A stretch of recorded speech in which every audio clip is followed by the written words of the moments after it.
Okay. Whew. Well, it's warm weather.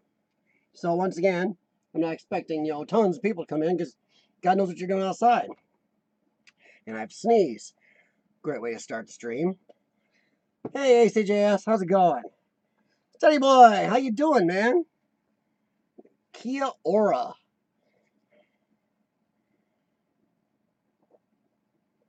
I don't know what a Kia ora is here in America. That's funny how the car companies call things different in each country. Sometimes it's the same car.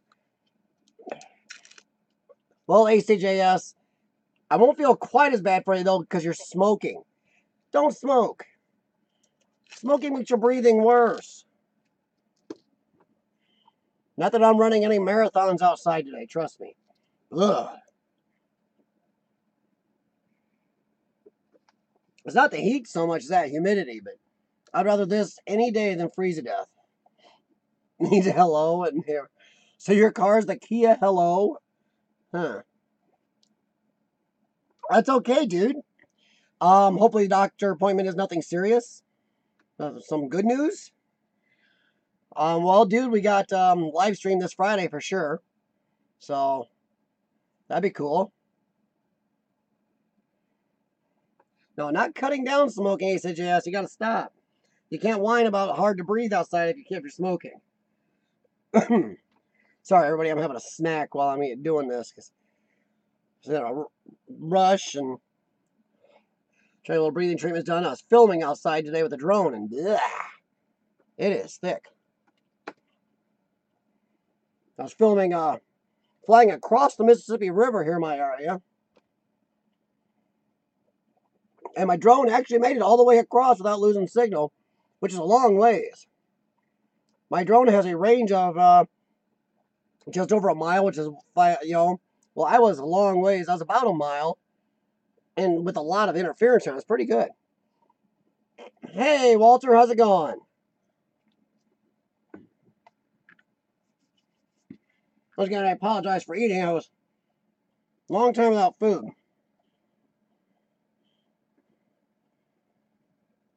Yeah, little drone. I'm filming the bridge we're building in our area. Trying to get a look at how they're doing. Because we're way, way, way overspending for this bridge we're building. I mean, it's insane how much we're spending. And we need it. We've needed the bridge for 30, 40 years. We actually need another one or two in my area, but they're making progress, and I guess it'll be open in 2022 or something. 2020-ish. Maybe 2020, I don't know. How's it going in everybody's corner of the world today? Here, as I mentioned, it is 92 degrees with a heat index or humidity level. It's insane. Our heat level adds about another 12, 13 degrees because it's so thick. I can actually feel it on my drone. My drone was a little bit slower today. My top speeds and my incline, my altitude was a little hard to gain because it was a little just humid. No wind, just humid. Keeper Leaf, how's it going, man? I am happy as heck to be out of the hospital. Well, I don't know about your harbor bridge because I got a feeling, Study Boy, your harbor bridge is bigger than the one we're building. It is going to be a 6-laner, ours. Maybe a park in the middle. I'm not sure if that's what they're doing or not, but it is costing huge money. Yeah, ACJS, I am not jogging. I just took my dog for a walk, and he's a winter dog. He's made for ice water swimming, and he was not happy. Of course, his age ain't helping.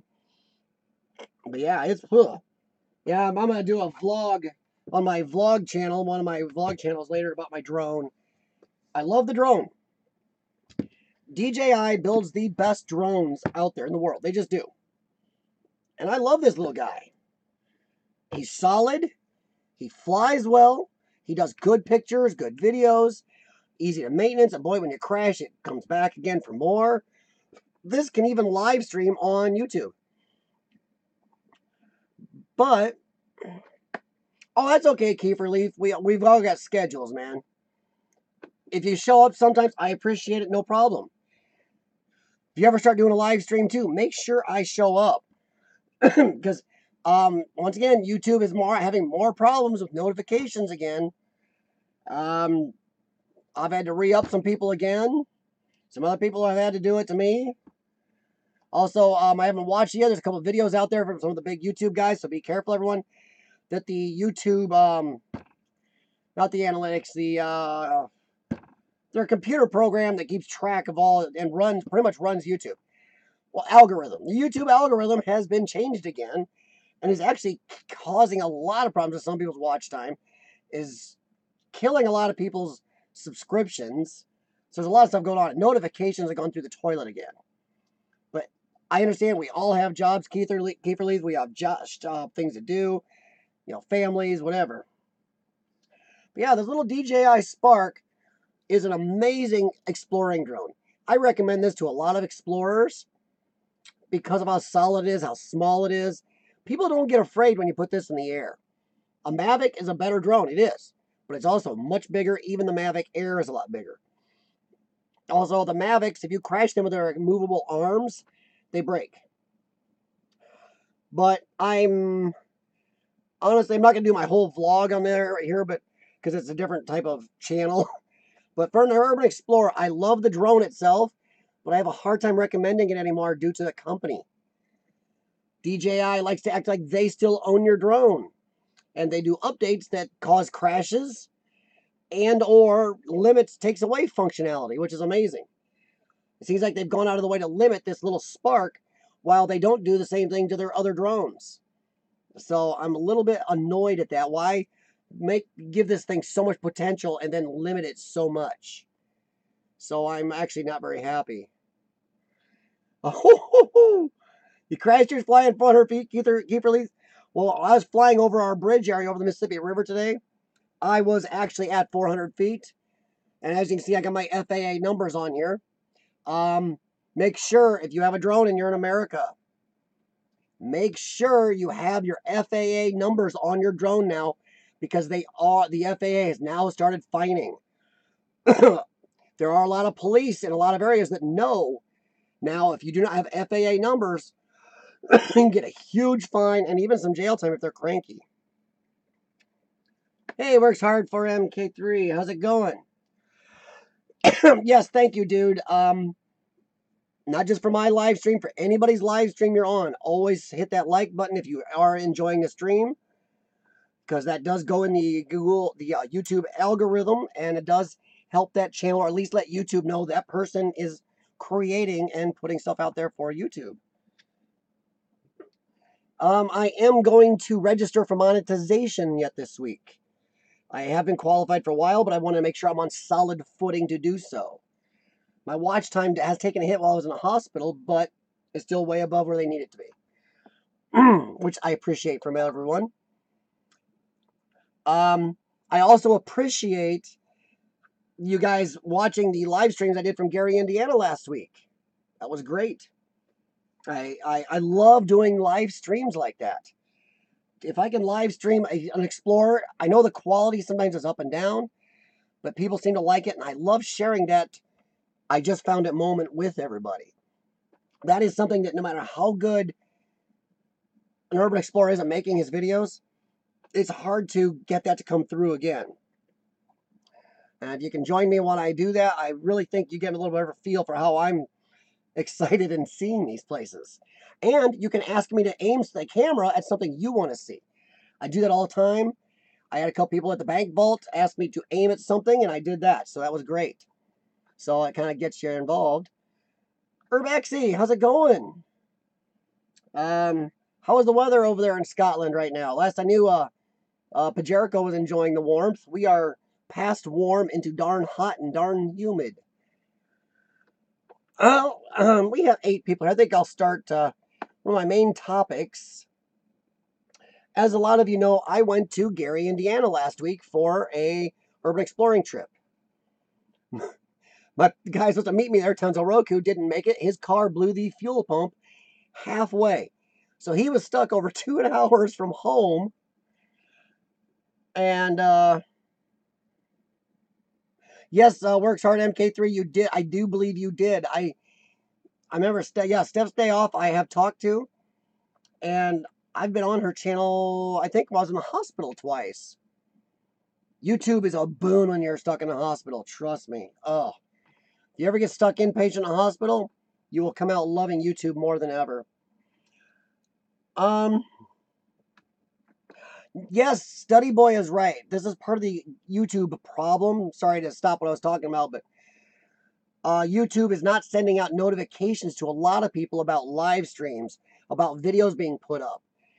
I mention them a lot because I watch them a lot, but Family of Fun, I watch them regular. I watch Brenda G, I watch Urbexy. I have tons of channels where I wasn't getting notifications and I'm still not. I suddenly just find out that they got stuff. I'm just going through my list, checking people's videos, and oh my God, there's videos. So it's YouTube is, I say it off and on every other week or so. If YouTube is going to require us to have a certain amount of viewers, a certain amount of watch time to monetize, or even just to help promote your channel, which they do. If you don't, if they're not seeing that, maybe even, then they need to get their butt straight and fix it. Nice, random. That's funny. I like that. But now back to what I was talking about.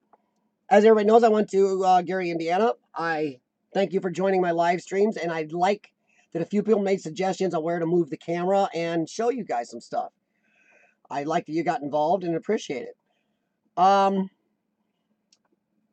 Now, as some people, I know we talk about a lot how government officials, and not just in America, government officials are the worst when it comes to urban exploring.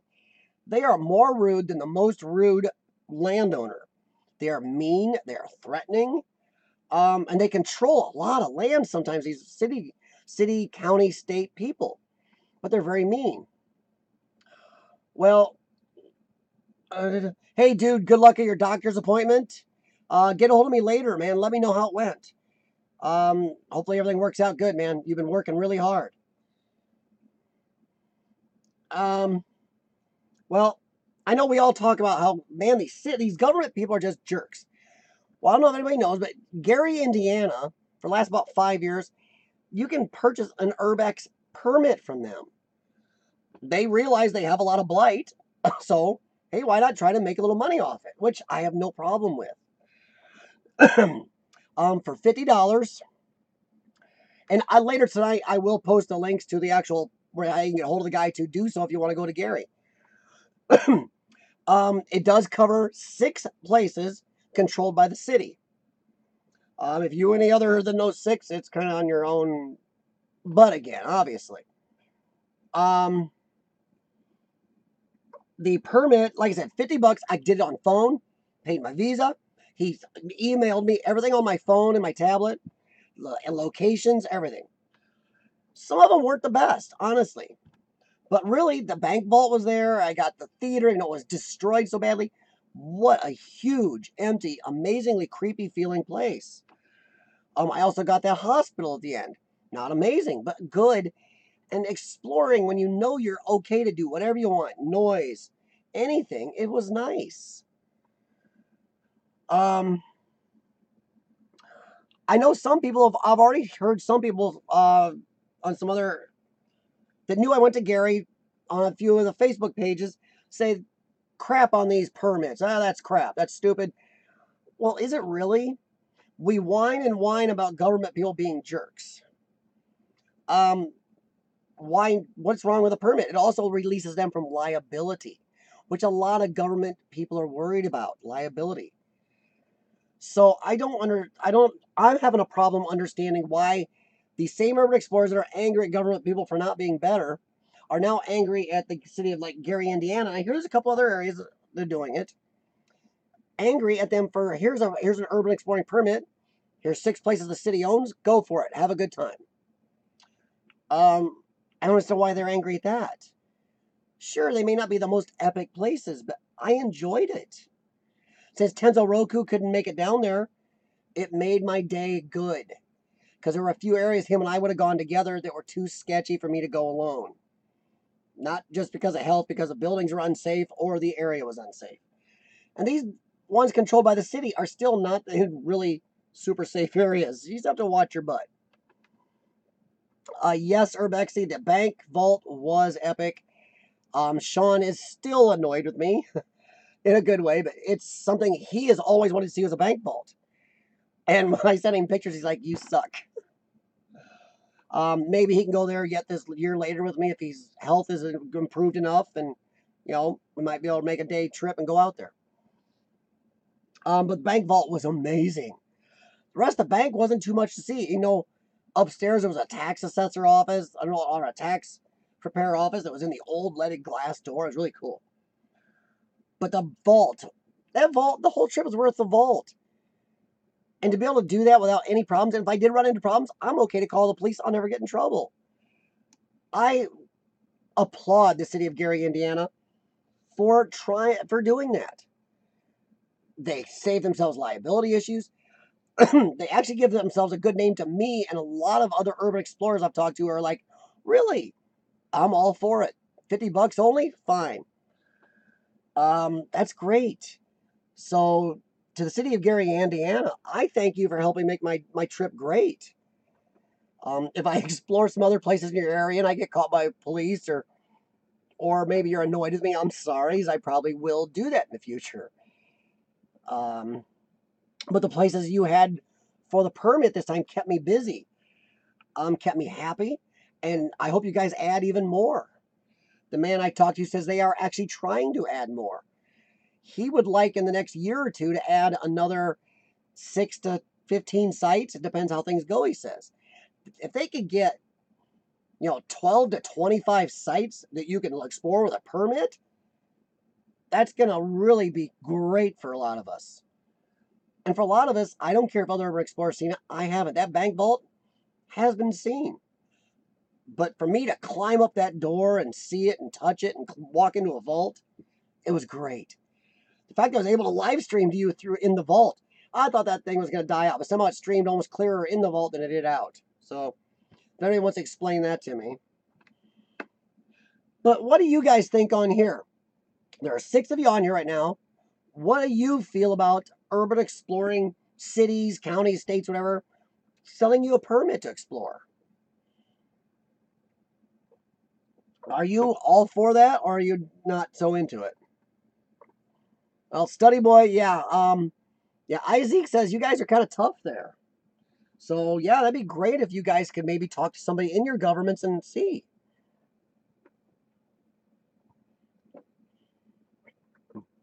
I mean, me and Tenzo Roku go back this year. We are going back again this year. And he's going to take the car that is a better car.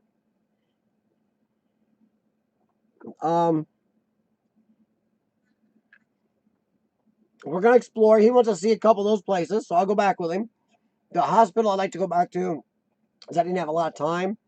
And there's some water in the area downstairs where I couldn't get to the morgue. Of course. That's the part that's got flooded over my boot level. It is Urbexy, and like I said, it doesn't take away all if you're into this for excitement or a little bit of danger or mystery.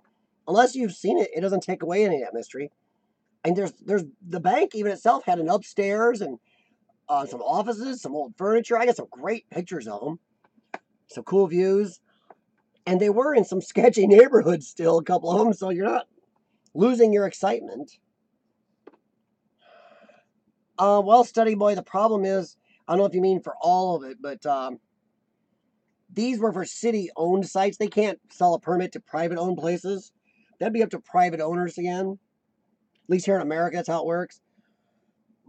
But I really hope that places like Chicago, even Detroit, or somebody would really look into this. I'm not saying it's going to stop us from going to other places where we don't have a permit or permission to be. That's just urban exploring in general. But I think it would go a long ways towards curbing some of that, to making it a little safer for newbies in a way. Because if they get in trouble, they can at least call the police and fire. They wouldn't be quite as scared to call for help.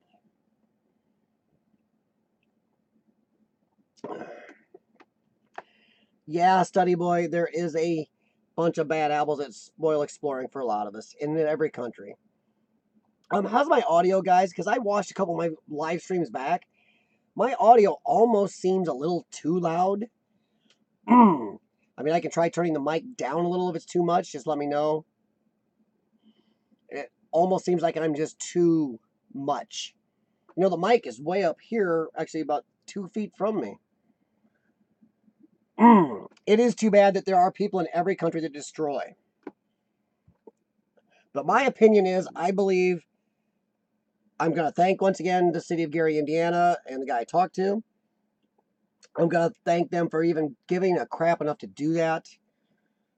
And I hope it spreads. I think it's a great idea. If you get caught exploring out of those sites in your city, I'm sorry, that's urban exploring, but thank you for helping us out with some of this. All right, no problem, study boy. Thank you. But that's my feel. That's my take on it. I'm just so happy that they're doing it. Tell you what, Chicago, with its shrinking population, and I don't live too far from Chicago, everybody. With its shrinking population, that could be a great place to go.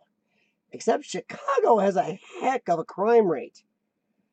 I may actually, if I go to Chicago, I may actually have my concealed carry on me there just to be safe. I'd rather get in trouble with the law for having that on me than have it, I don't know. Or I'll make sure I'll go in a group of at least 3. Chicago may be close enough. Shawn might be able to handle it. He is a little update on Shawn. He is with him and I went out doing some scouting the other day. He's definitely into it. Had a few sites to look at. Not too happy with our Veterans Administrations. Now they canceled the surgery they were going to do on his back, and now they just want to do pain management, which just means painkillers and stuff that's not good for you. So he's not very happy. But he is definitely in this. I was going to talk about it later, but talking about Shawn, we went exploring the other day and scouting. We are trying to get back into the mall that him and I did, last year, where we explored the mall and the theater. The mall itself is now closed totally, except for one tiny spot you can get into, because GNC is still in one little corner of it. No kidding. The rest of this mall is blocked off and closed. The Bergners, which is Yonkers and Bonton, is at one end doing its going out of business sale right now. So we talked to whoever we could find and gave them our name, number, what we want to do. We're trying to get back in there to film it now that it's fully closed it down. There's stuff we didn't get to film last time, and I'd really like to get more. So we got feelers in for that one. And then Shawn had a good one. Oh, man. There was this little area where he'd heard rumors of either tornado shelter, bomb shelter, or fallout shelter, or something. Well, the reason they were doing some landscaping work, and it was uncovered a couple months ago. So I guess he got a little look at it. So we had to stop by. We walked up, and this thing is an actual, by the looks of it, fallout shelter or bomb shelter or something. It's underground in this hill. The concrete, we're going to be careful. May only go in this one at a time because some of it looks pretty sketchy with a roof. And I don't want a ton of concrete on top of me. But from what we could see with our just little pen light we had with us at the time from the outside, there's a refrigerator in there, a counter, a sink, a water heater built into this thing. It's like a small shower stall. And I couldn't see much else. So it is actually it looks like a live-in old fallout shelter type thing. It's got a vent through one area of the roof coming through the ground. So we are going to go film this tomorrow. We didn't have our equipment with us the other day.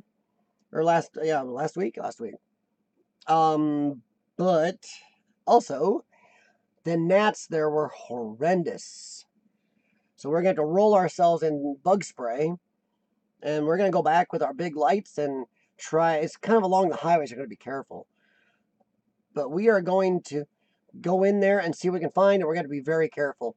So we don't want this thing come down on us. But the look inside, maybe it's not a big explorer, but it's so cool looking. It is a legitimate bomb or fallout shelter with stuff in it, furnishings in it still. So it's going to be great. The entrance is a little cavey-in-y, but we're going to have to watch it. But Shawn and I have been doing this a long time, so we'll be pretty careful, trust me. We'll be testing before we go in. A little stomping on the roof to make sure it looks like it ain't going to just fall in if you bump anything.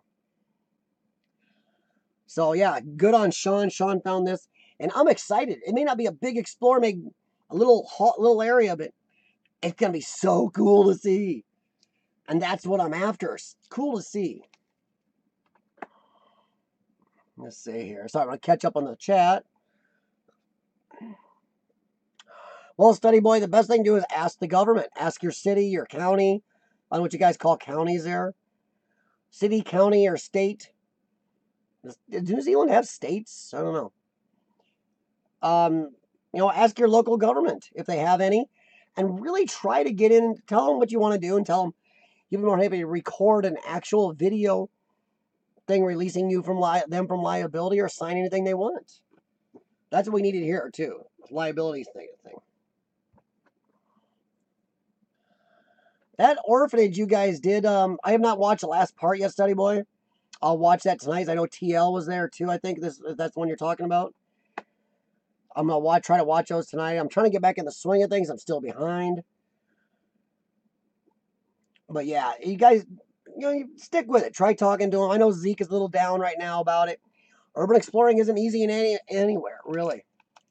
I actually think Pajerico's got a little easier because in United Kingdom, there aren't any real trespassing laws. It's a civil matter where just the owner and you can have an argument. Police don't get involved. I know in our two countries, the police get involved.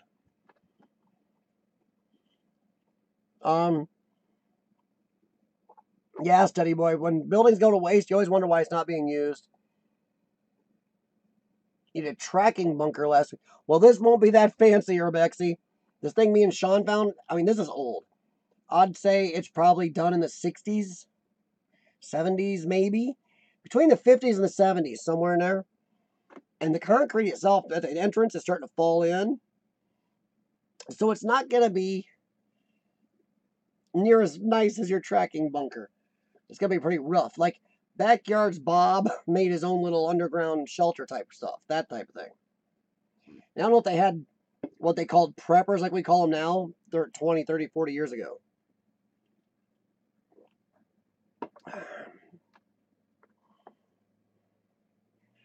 Yeah, see, the laws are different in every country. I know some countries that are even worse than here in America. If you're caught on somebody's land, you go to jail automatically. So some of the worldwide urban explorers are very careful.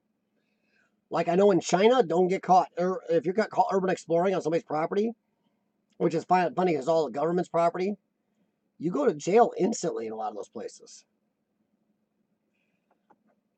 Well, Urbex, we can't find the owner of this place.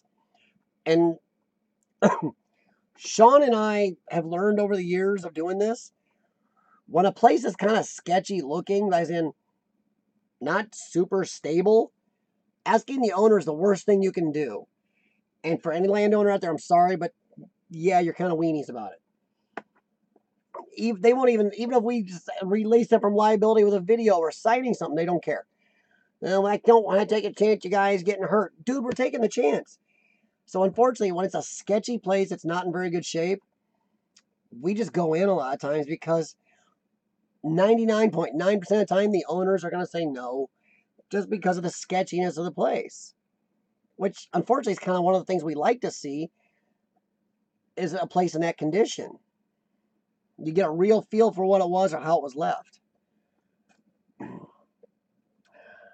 Yeah, I understand, Rebecca, but if we sign, you can make video of yourself saying, I release the owner, blah, blah, blah, from all liability, it's all on me. Or you can sign something. And the fact that people aren't even willing to do that kind of drives us nuts. And it gets on your nerves. So we're going to go without asking, as we do with probably 50, 60% of our stuff.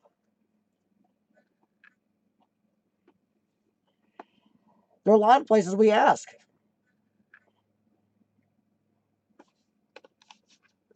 Especially, of course, since we're real urban explorers, you always ask on a place you can't get in because, we don't break.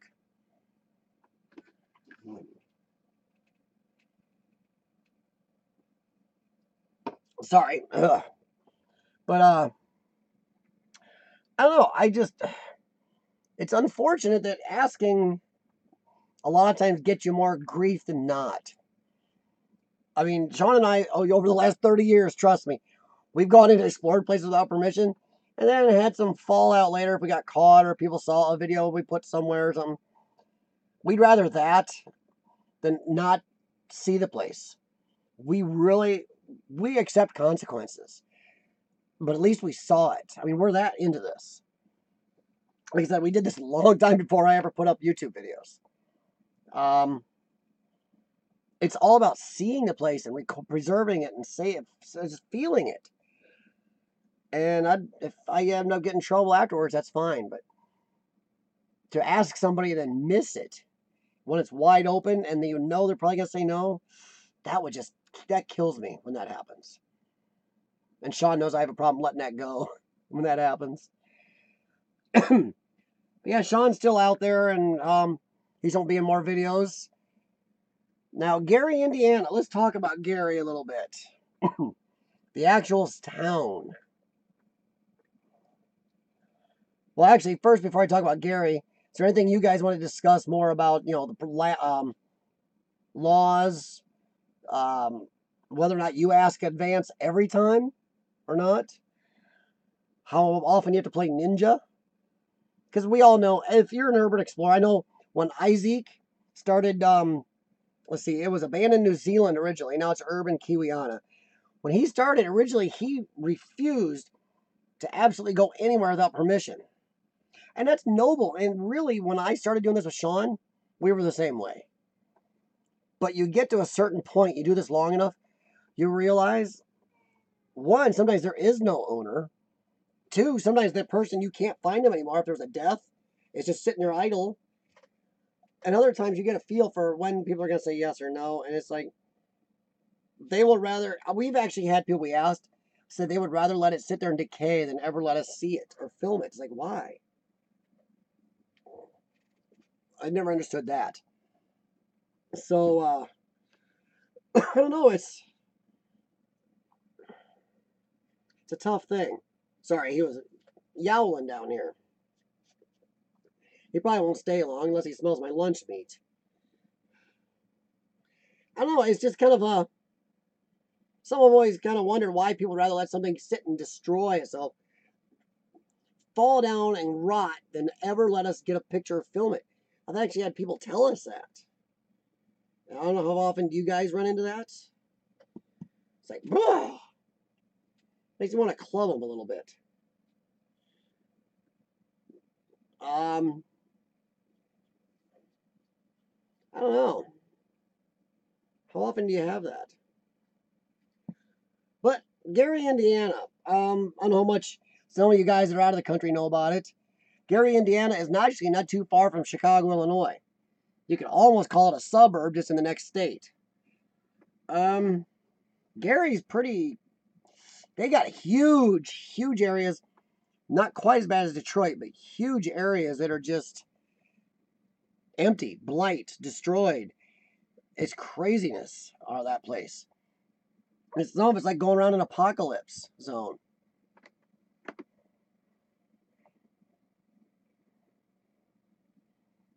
Let's see. Sorry.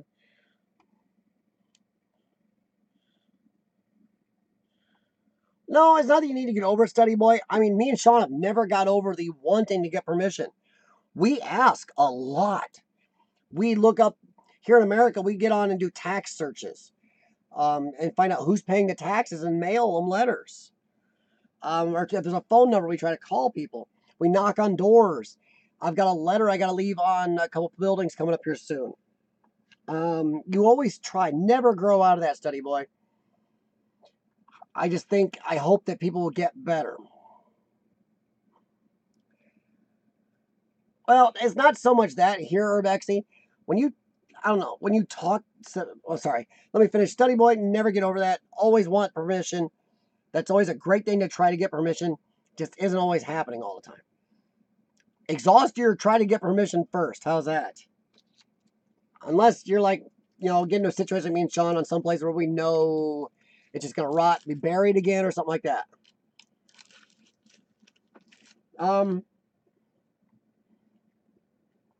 See, Urbex, I don't think they're scared of liability. Because if you sign a document or do a recording saying you give up all liability, that it's on you, they're not liable, it's over. There is no liability issue in America then. So they're not scared of liability, and it has nothing to do with land value. Because if they're just going to let something that's actually in good shape rot away, they're losing value.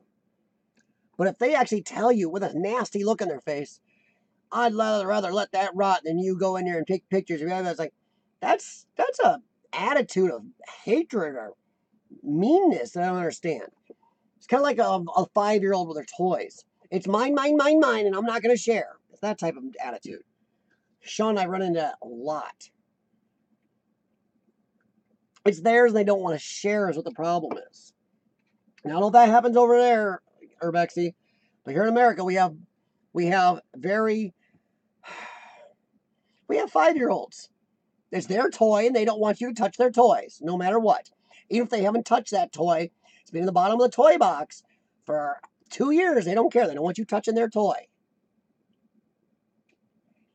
That is a lot of landowners here in America.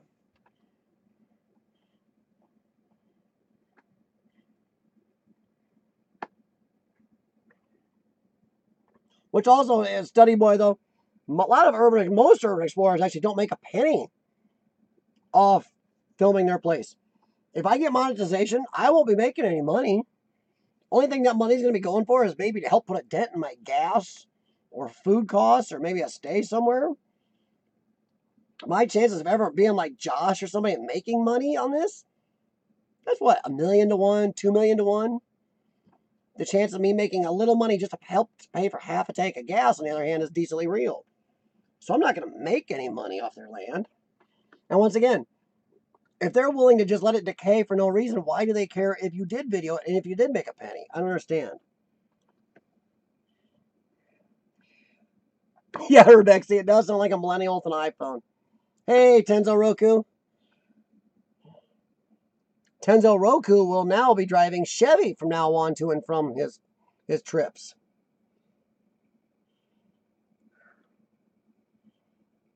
Well, see, Rebecca, that's another reason where Shawn and I have gotten into a lot of places legally, where people have let us. We only named places they said we could. The people that let us into Sandburg Mall, I can name it because they said we could. Places I've named are because I could. There are a few I named because I gave it a false name to throw anybody else off the scent of finding it, because the people let us in did not want it found. So yeah, we do try to protect sites heavily. We ask a customer what they want, and we call them customers, I know, sorry. But we ask a landowner what they want. And we even offer to give them all copies of pictures and videos we take for them. We even offer to make them a little video of their land, and we can edit it in a way they like. Tensoroku, you need a pass for Gary if you want to explore the 6 places I did. Which I didn't do all 6, because some of them, to be honestly, 2 of them or so aren't really worth your time. They're kind of empty buildings. 4 of them are pretty cool. Just the feel of them, the size of them. The bank vault obviously is worth the time. So yeah. So yeah, if you want to see those buildings, yeah, you got to pay $50 if you want to do it legally. A couple of those you could probably sneak in and be just fine. But the cops do patrol them once in a while. And if they ask you and you don't have a permit, they can fine you. They won't arrest you, they'll fine you. Hey, Texas Vlogs, how's it going? Racers TV, dude, did you change your channel name back?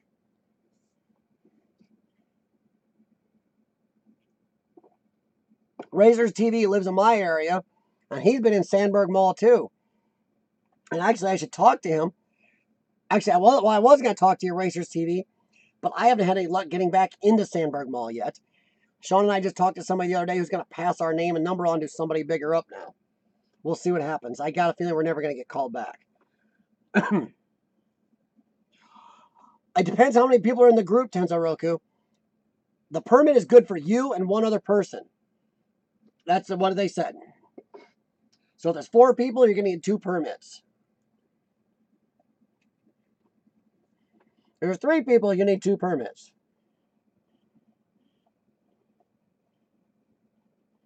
Mm-hmm.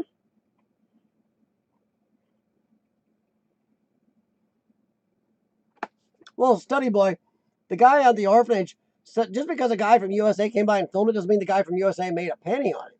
And even if he did, how's that really hurting the orphanage? I mean, that's something people don't want. They should mention that to people. You know, hey, I want a percentage if you make something. You know, I could almost make a deal with somebody on that, but yeah, study boy, you're right. Most urban explorers don't make a penny. In fact, they lose money.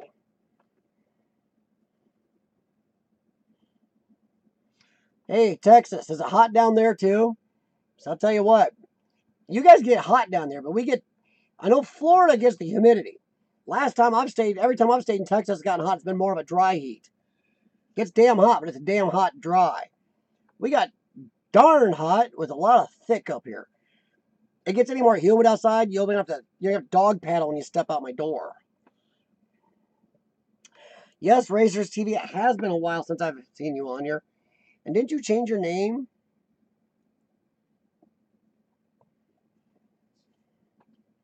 No, Racers TV is not fine with me and Shawn.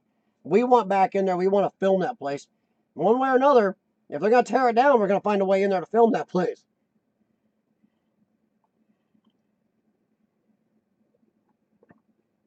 The permit is actually electronic, Tensoroku. The Gary Urban Exploring permit is electronic.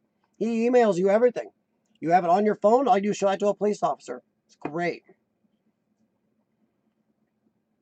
It does have your name on it, though. So it's made it to you and one other person. You can't just pass it around.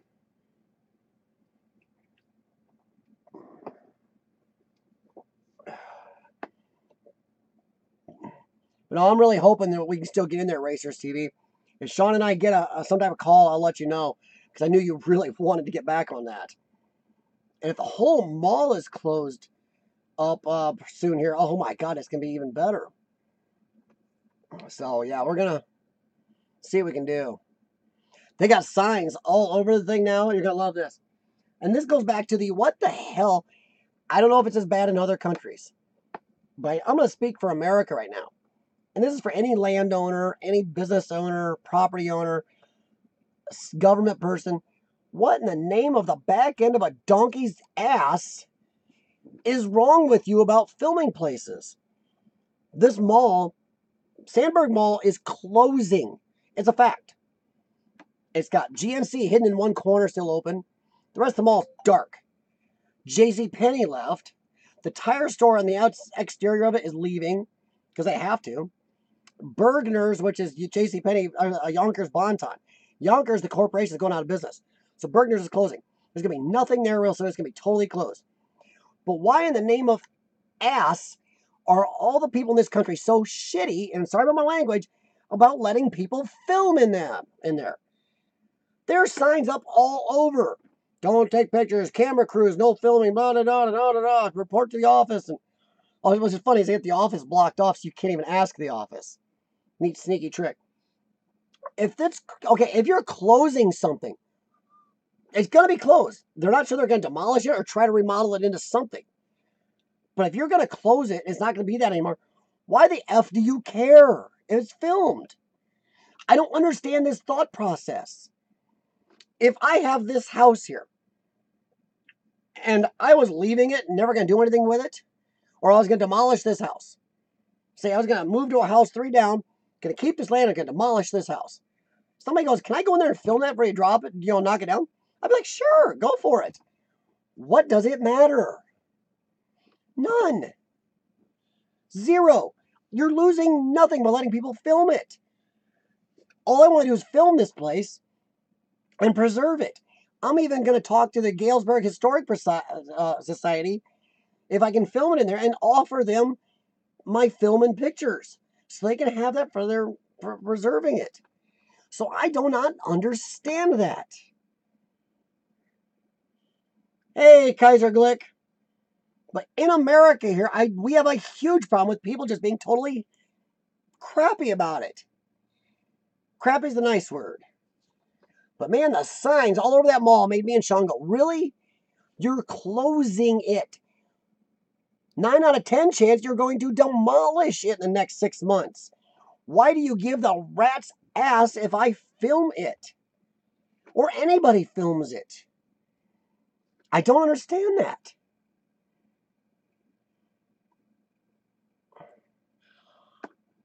It doesn't, thing is, and the people who kind of got annoyed with me until they found out I did talk to the manager at that mall, got annoyed with me.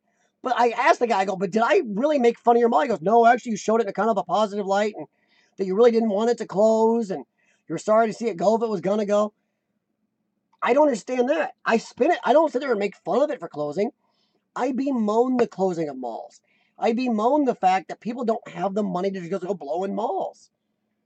I bemoan the fact we're losing a piece of, well, kind of our pop culture society here in America badly.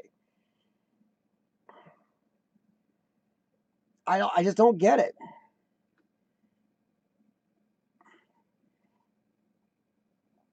Well, I don't see, Study Boy. I'm not even sure it's because they don't understand urban exploring. At least here in America. In America, we got this mine attitude. And like I said, if I'm gonna knock my house down, I'm closing it up. Not gonna live in it. I've got everything I care about out of it. And somebody asked me, "Can I film your house before you knock it down?" So yes. What am I losing? Nothing. But in America, we have this. This is my toy. I don't want you looking at my toy, playing with my toy, or even filming my toy. It's mine. Well, I don't care if I'm not going to use it ever again. That's what we have here in America.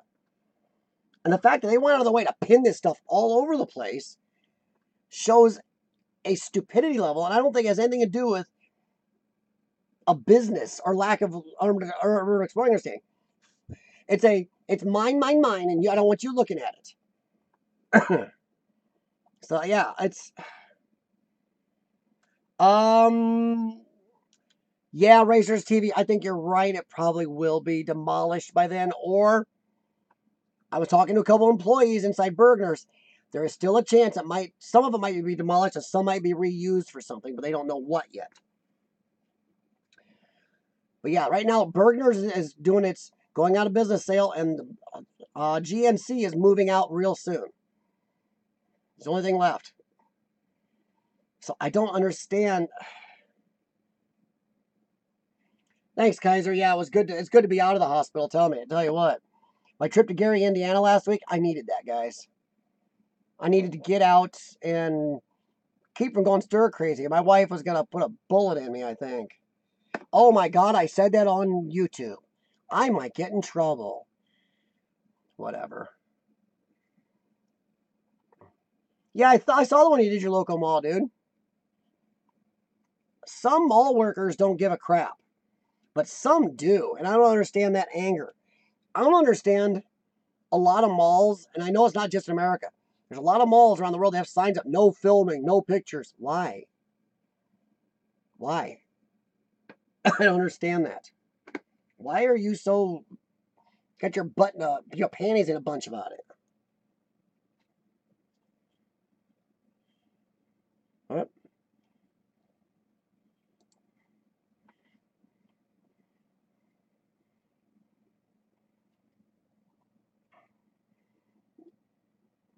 There's malls in a lot of countries closing, but there's some countries that are doing real good, like Canada.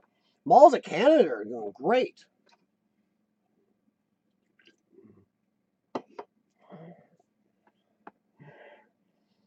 Kaiser, I'll agree with you partially on that.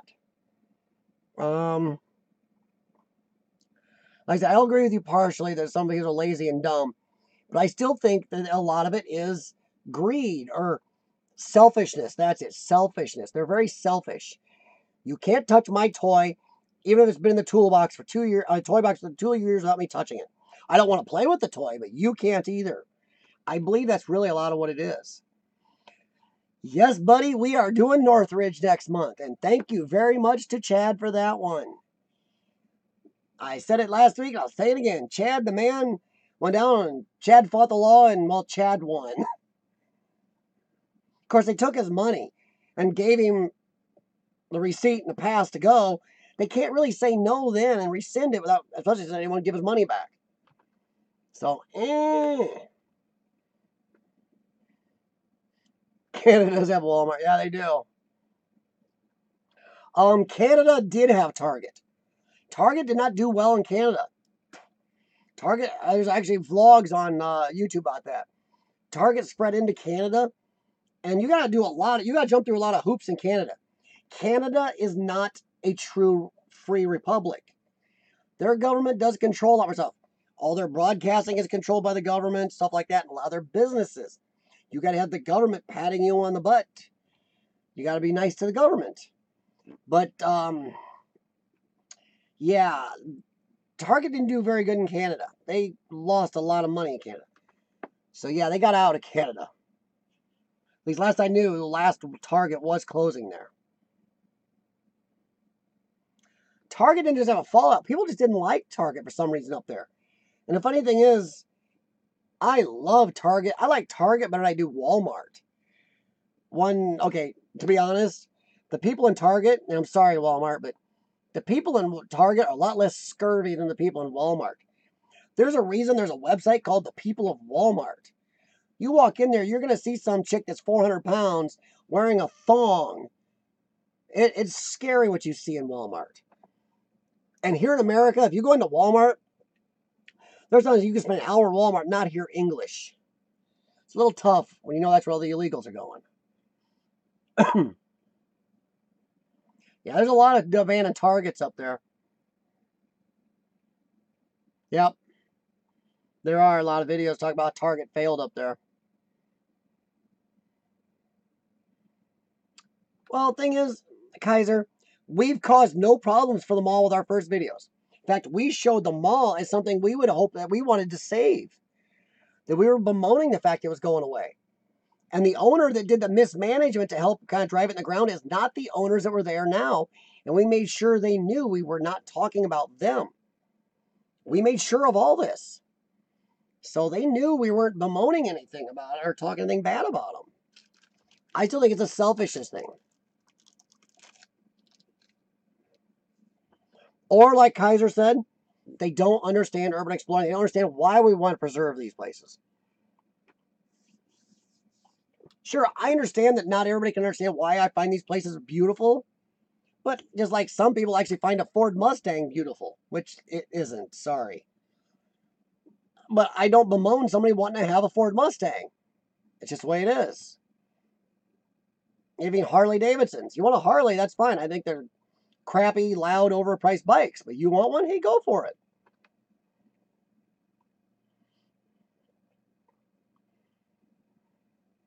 Walmart before the Supercenter. There you go. Target. Everybody I know likes Target over Walmart.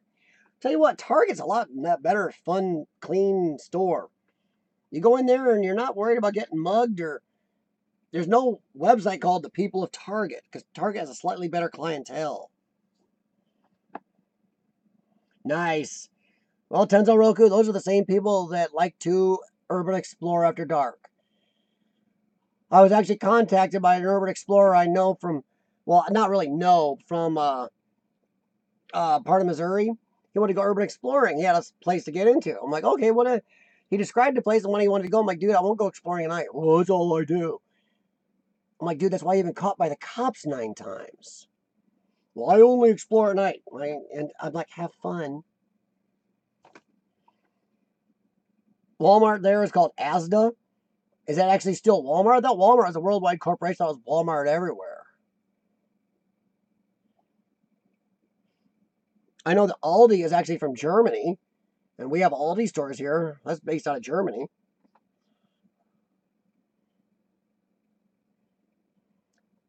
Our Toys R Us. Yeah, here in my area, in the city of Moline, we have South Park Mall. And the Yonkers is closing in that because the company's going out of business, which is going to hurt the mall. That's a big store. Then right across the street is going out of business Toys R Us. So yeah, neato.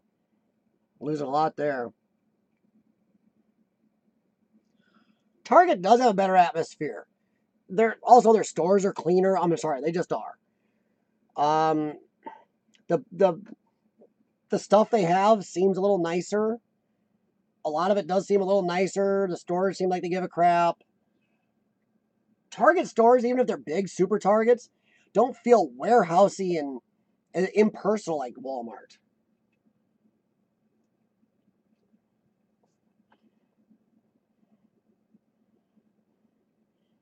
Target there only does furniture. Oh, that's a new one. Huh.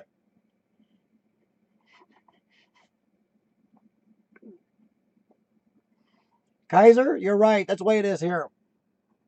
Or I'd say our Walmart has very lackadaisical, slow people that don't give a rat's butt, and our Target has good people that really are friendly and perky and give a crap. It seems. Walmart, I don't know.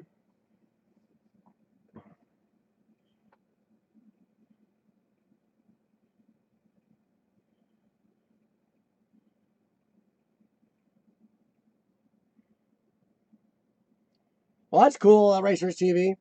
Yeah, we were looking. The guys at GNC were actually going to consider turning their backs maybe and letting us go around the walls into the rest of the mall. But they are security cameras there, which is another thing. Why are they paying for security cameras on a building they're going to demolish? The more I think about this, the more it makes my head hurt. Why you're going out of all this trouble for something you're going to demolish or totally gut and renovate anyway? Study boy, Kmart here is some cheap stuff. They have some decent brand names, but they haven't updated their stores. A lot of their stores here look the same as they did as when I was a kid. And I'm not saying you have to. I mean the stores themselves. The same tile floors that are kind of really showing the wear. Same color patterns. The same, even some of the same fashions, dude. So Kmart has put themselves out of business almost. But I don't know if anybody knows this. Kmart actually was doing decent before they bought Sears. People don't realize they bought Sears. Sears had a huge debt load. So Kmart took on a huge amount of debt when they bought Sears. And people today are still asking, why in the hell did you buy Sears? I don't understand what they were thinking. Yeah, but see, Kaiser, we discussed that earlier about people getting hurt. If you sign a document, or even you can even make it up yourself and then say, I signed it, blah, blah, and they can witness it and sign it. That's a legally binding document that you release them from liability. You can make a video of you with your phone or their phone saying, my name is blah, blah, blah, I want to explore it. I will release them from all liability. If I get hurt, it's my problem. And that video is binding. So saying liability is not right. If they're going to use liability as an excuse, it's just that, an excuse. There's so many ways out of liability now, it's not funny. I mean, look at Gary, Indiana. I got an urban exploring permit over the phone. And he explained to me that over the phone and running my credit card and everything made me liable, not them. That's easy. They had to do nothing. I didn't physically have to sign anything to be liable. So if Gary, Indiana, with all of his troubles can figure this out, so can everybody else. And it doesn't take any effort. It's simple law that even some 10-year-olds know. Well, it's really smart ones. Let's see. Sorry, I'm going to catch up here. Yeah, Kmart, though, they got hurt really bad by taking on Sears. There's a Kmart right below me, actually. No, that's not below me. There's a Kmart in Rock Island, Illinois. It was there forever. It's closed for a couple reasons. That one was going to stay open. It was busy, but then the city of Rock Island was courting trying to bring in a Walmart. Go give all these tax breaks to them and everything else to try to get them to come in, which they never did. But, well, Kmart went and asked, hey, we've been here since 1970 or 60 something. Can you give us a tax break to maybe help us out? Because we maybe like to remodel our building and update it. City said no. So then Kmart went back into their boardroom, and what Kmart suddenly became one of the chopping block. Good job, City of Rock Island, for losing a business. Now you got a huge empty building sitting there. Sears is expensive. I can find the same exact thing at other places for sometimes half the price. You ever look at appliances at Sears? My wife and I just bought a refrigerator. You're not going to believe where we bought it from. We bought it from J.C. Penney. Not a commercial. I'm not getting paid for them. If you're going to look at appliances here in America, look at J.C. Penney. Holy crap. We checked Lowe's, Menards, Best Buy. We went to all these places looking for a new fridge when ours is croaked. We got the exact same fridge. I mean, exact same fridge. We saw it 3 or 4 other places that my wife liked and was in our price range. We got it at J.C. Penney. I think we got it for $400 cheaper. And also their delivery was free. And they even took our old fridge with them. And you want to talk about really cool people. Their selection there surprised us because I had forgotten they did appliances. Who drove by and saw their sign. I was like, holy crap. So I'm hoping JCPenney sticks around. Good job, JCPenney. Stick around because I know probably some more of our appliances are going to break sometime.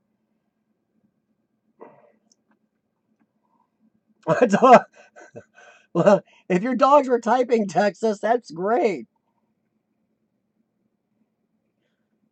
Yeah, warehousey. Yeah, Walmart is very warehousey feeling inside. It doesn't feel like someplace you go, woohoo, let's go to Walmart. You know, Target's just nicer inside. And their stuff is a little bit nicer. It's also set up a little bit nicer. I don't know. It doesn't seem like Target's employees give a rat's butt. You know, Kmart's employees are there to just plod in, make a little money, and plod out and go have a couple 40s at night, which in America is a bunch of big malt beers.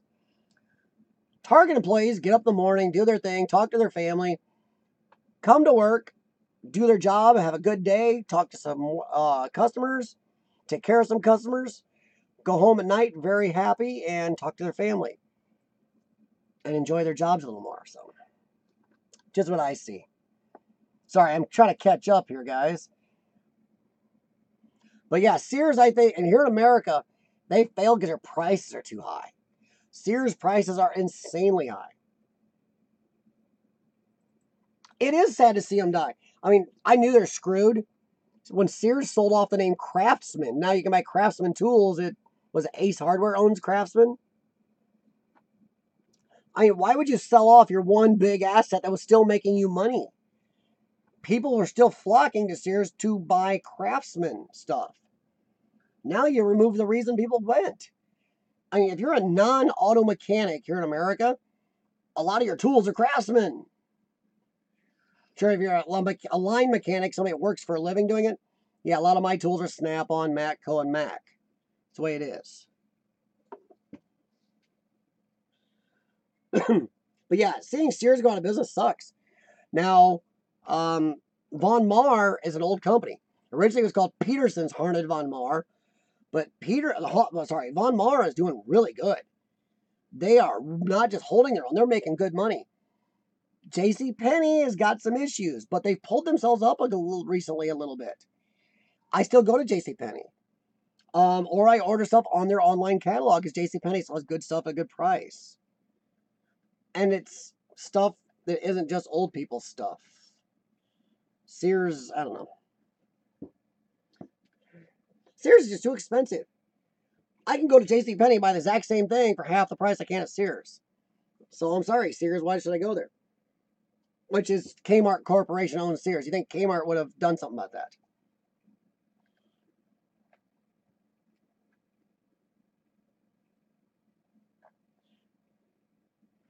Hey, Texas, sorry, man, I didn't see it taking off. Thanks for stopping in, though. I appreciate it.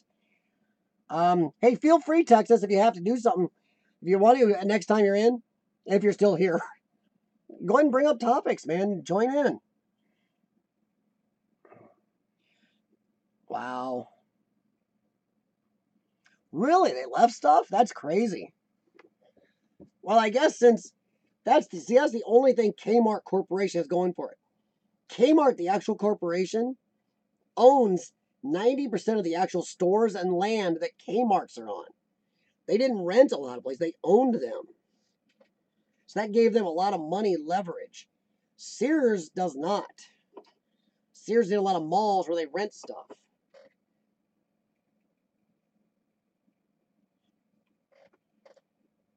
Oh, Jaxie? Yeah, Jack's cat. He's up there staring at me. He's doing his gargoyle thing. He's doing that. Sorry, I can't see it yet, but that's what Jax is doing. Hey, Jax. He's staring at me up there. Hey, say howdy.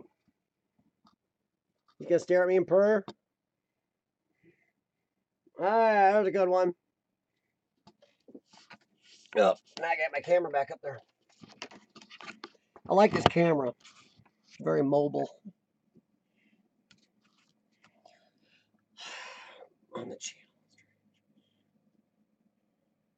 On the channel, Strange Places. Channel, Strange Places? What's that, Kaiser? I mean, is a channel called Strange Places? I mean, I never heard of it. There's actually a channel called Strange Places? I don't know. Yeah, I'm a study boy. I've never heard of that channel. Or is that a show? Oh! YouTube channel, okay. No, I don't know him, Kaiser. I'll have to look him up, honestly. Let me see here. I won't be able to see the chat, but let me look here real quick. No, I'm curious. Strange Places, you say?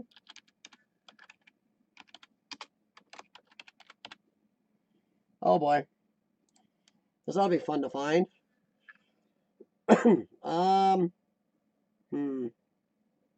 Oh, probably that guy. Oh, Max Power? Is that it, Kaiser? Oh, he does. There's a lot of them like that now, Kaiser. I saw a guy the other day wearing a Mo Sargi sweatshirt or something, another Urban Explorer. I can't remember which one it was, but I was a little ticked off because I thought he was better. Because Mo Sargi, I'm sorry if he hears this ever, he's very clickbaity. Yeah, Omar Gosh is another one. Yes. Yes. He's gone very clickbaity. I ran into a channel that I can't remember the name of it. I was just scooting around. And all he does is kind of call people out for clickbait. It's kind of cool. I did that once. You know, I didn't call the guy out by name, but wasn't looking at a war of words with a clickbaiter who has 300,000 subscribers because he clickbaits. Yes, they are. Hey, Kaiser, I found one called Strange Places. It's got a guy who says Max Power. Is that him? Because if that's who I think it is, yeah, I have run into his channel, and I unsubscribed from him because he's doing clickbait, if that's the same guy. Well, thanks, Kaiser. It didn't get a lot, well, good reception. A lot of people didn't watch it. People that watched it said it was great and I should do more of it, but as an urban explorer, you're really not trying to pee in the pool. It's tough. You want to call these people out, but you're also afraid to get no battle. As a really small YouTuber like me with like 1,100 subscribers, it's hard for me to call out somebody who's got 300,000 subscribers, even if it's because of all his subscribers seem to fall for clickbait all the time. So it's kind of tough.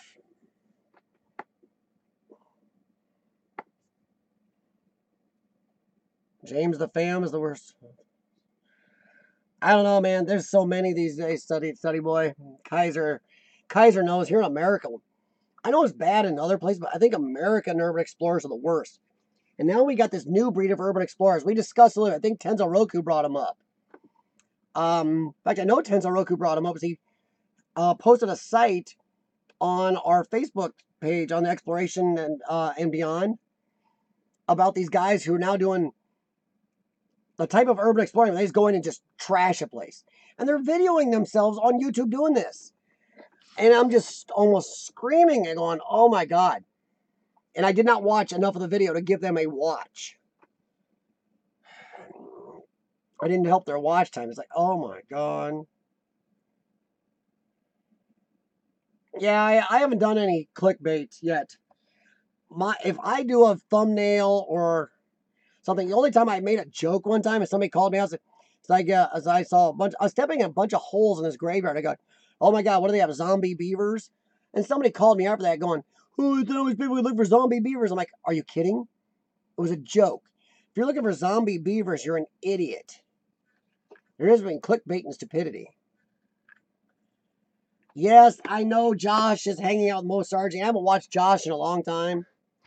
Partially because after him and Cody split, originally they were the last two together. They split a long time, like a year ago. He did some good stuff for a while. Then he seemed to get lost. He started doing these same drainage tunnels at night, like a lot of people did, and saying they heard stuff and finding bloody handprints. So Josh seemed to lose his way. Then he got back together with the exploring crew, but now he seems to be kind of. I think the problem is these guys have forgotten what urban exploring really is. Where I will, and even most of you guys, I'll bet if Kaiser's walking around and sees an abandoned house or along the road or something, he's going to stop and check it out. These guys aren't going to do that. They're looking for the next big place, an abandoned bowling alley with all the power still or something. And they've kind of seemed to have lost a lot of that. They seem to have lost what true urban exploring is.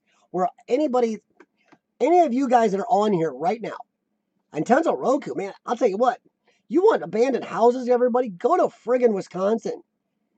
The people on Exploration and Beyond and let's see, was it Abandoned Wisconsin too or something? God dang, they're just abandoned houses everywhere. You guys suck. I love abandoned houses. But yeah. See, Tenzo Roku's the one who put that video up to warn everybody. And I watched a couple seconds, made sure I did not give them watch. I did give them a thumbs down and kind of crapped all over them in their comments. Yeah, it's a whole group of urban explorers, and yeah, it started in UK. Yes. Which is funny because UK has got urban explorers that get mad at you if you do anything besides take stills or even if you talk about your exploring. The first rule of exploring club in the UK is don't talk about urban exploring, whatever. But then you got the opposite in UK. These guys go around destroying, and yeah, I don't understand, and I hope it stops. And I hope it doesn't get big here in America. I have caught people doing stuff, and I've called the police now twice. So, yeah.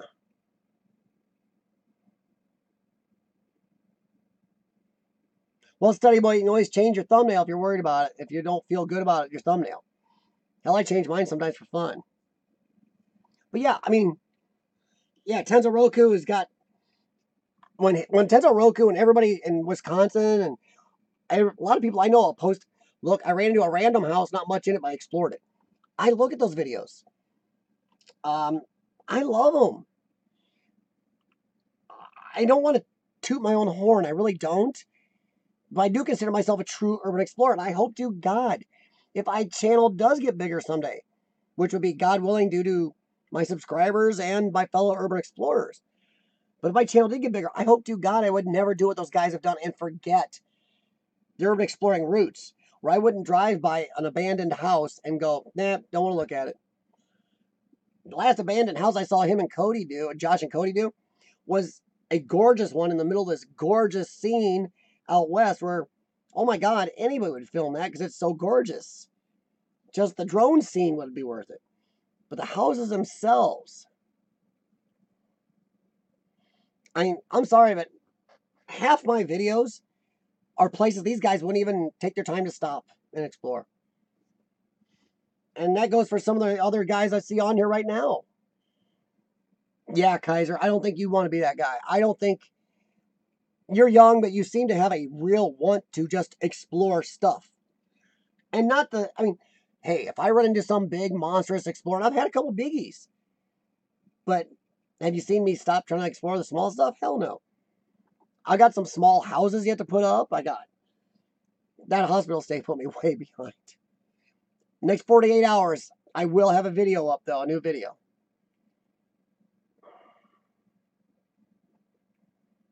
Exactly, Kaiser. I've seen your videos. You do not lie. I did kind of jump you for taking that bicycle that time though. The trend? What's that, Tenzoroku? Is that an actual trend? Yeah, you can name whatever you want here, man. I'm not that PC or afraid of everybody. If you guys want to talk about something, let me know. I mean, like I said, I still like exploring with Josh. When I say something about him that I'm not sure I like what he's doing now, that's my view. If he's happy doing this stuff and it's what he's doing, that's fine.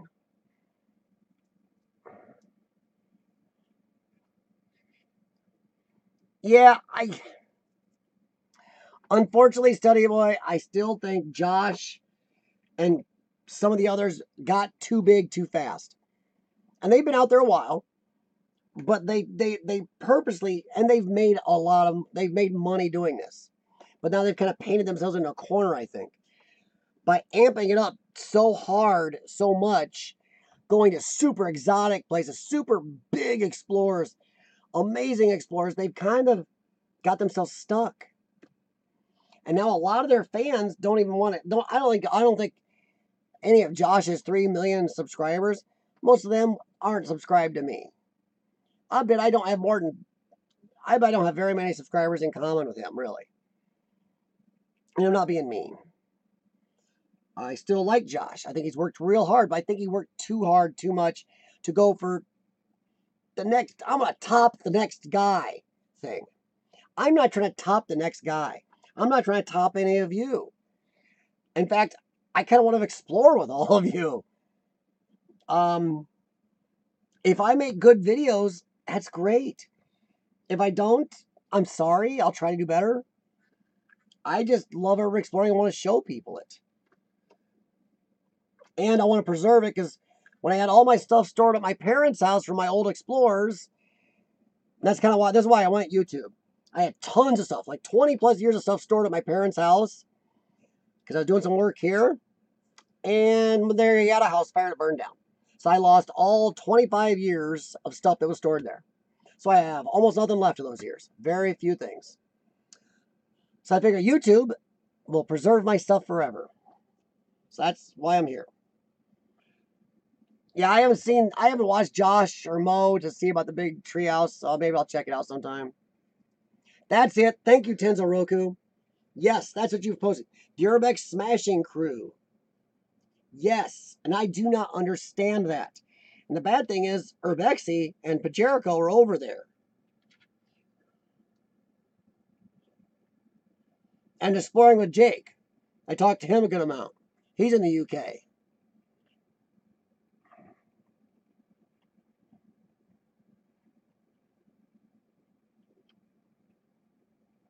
I'm subbed to Josh too, Study Boy, but not on this account. On my personal account, I'm subbed to Josh. I admit I haven't watched him in 6 months.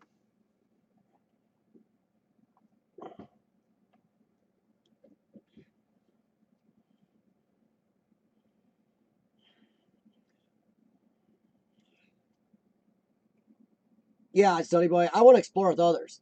I mean, I'm hoping someday, Kaiser stays in this long enough to, and me too, with my health issues, we stay as long as I can explore with him. There's something about exploring with other explorers who are really into exploring.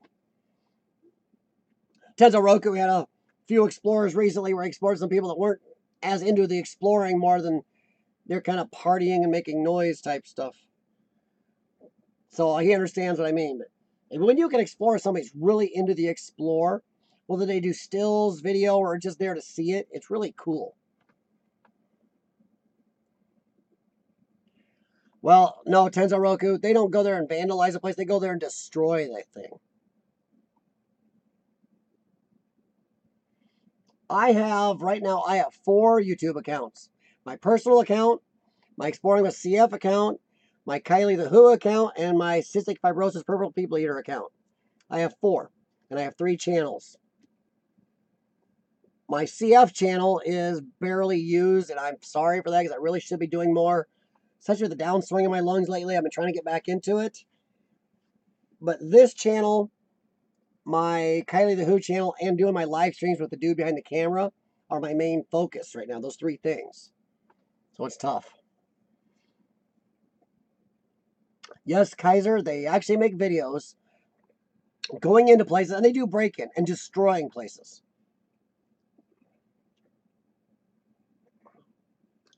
So they're idiots like that. And they got a lot of subscribers. That's what ticks me off. Not just me, Tensoroku, Study Boy, Kaiser. We're all on here, and Urbexy, everybody, we're struggling to get subscribers and watches. Yet somebody goes in and destroys these places, and they get subscribers and watch time. Well, Kaiser, the bad thing about telling you about them is, like Tensoroku said when he posted it on the Facebook page, you got to be careful. We don't want you watching much of it because it gives them a watch. The more watches they get, the more curious people go watch it, the more watches they get. The more money they make off it. And they are making money.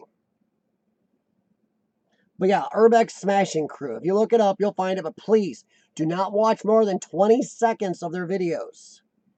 I don't care if you jump to the middle. Don't watch more than 20 seconds. Because it does give watch times. Don't do that. Dang, man. So you got 4 like I do, Tensoroku.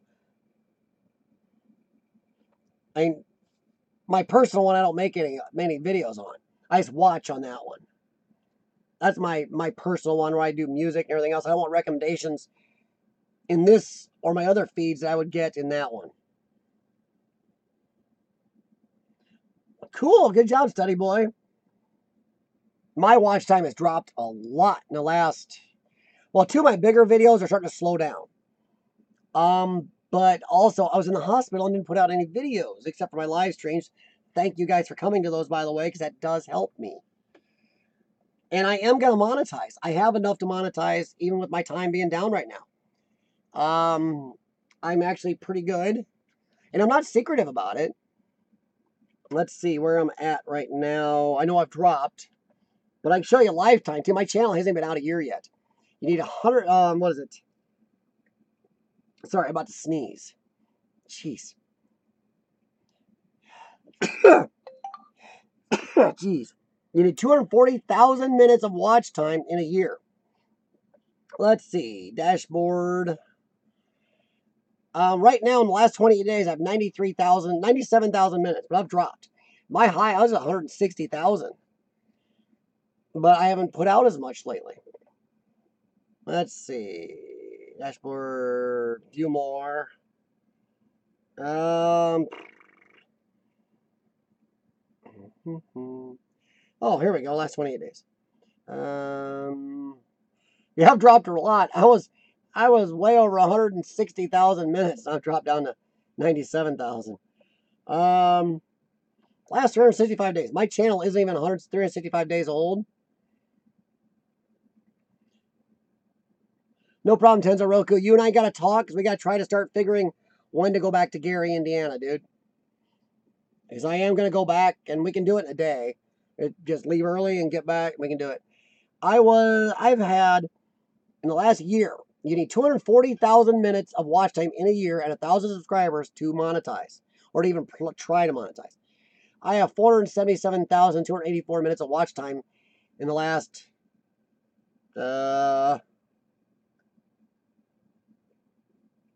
10 months.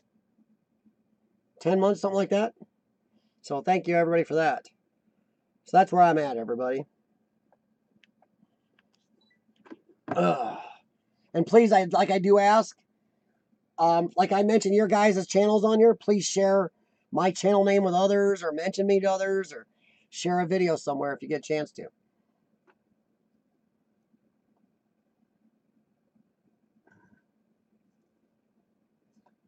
Well, yeah, Study Boy, that's coming up, man. Keep working at it, man. It takes time. It's hard work.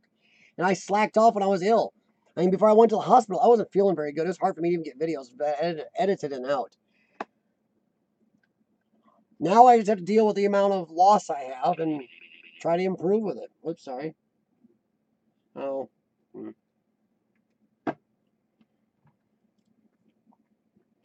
But have a good one, Nintendo Roku, and let me know when we can start trying to figure out another time to go to Gary.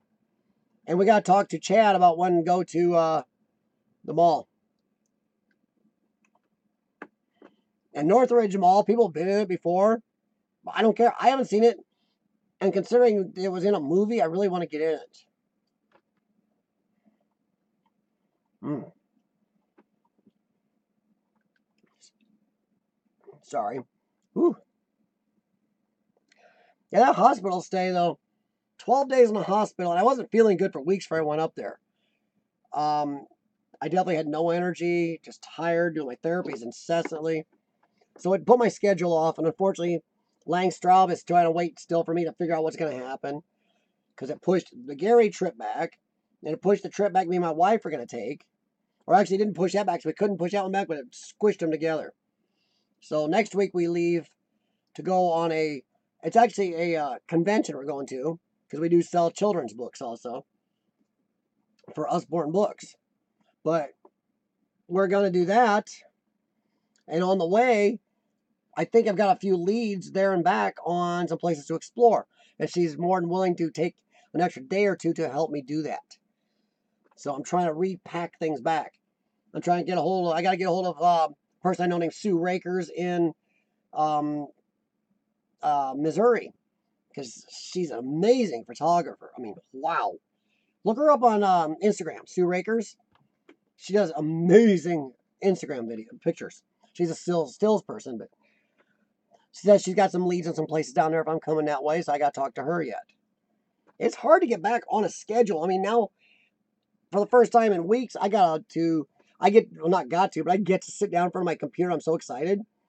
And edit a video and put some videos out. That's going to be so cool. I missed it. I wish I could have brought this with me up there. I missed having my baby. Having computers with no computing power sucks. But please do me a favor, Kaiser. Don't watch much of those videos, because don't give them watch time. Because that actually hurts you, hurts me, hurts all of us. I hope that, to spread to New Zealand and other countries. And why are you staring at me, man? You're freaking me out.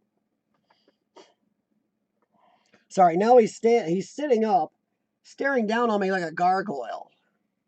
Starting to give me creeps.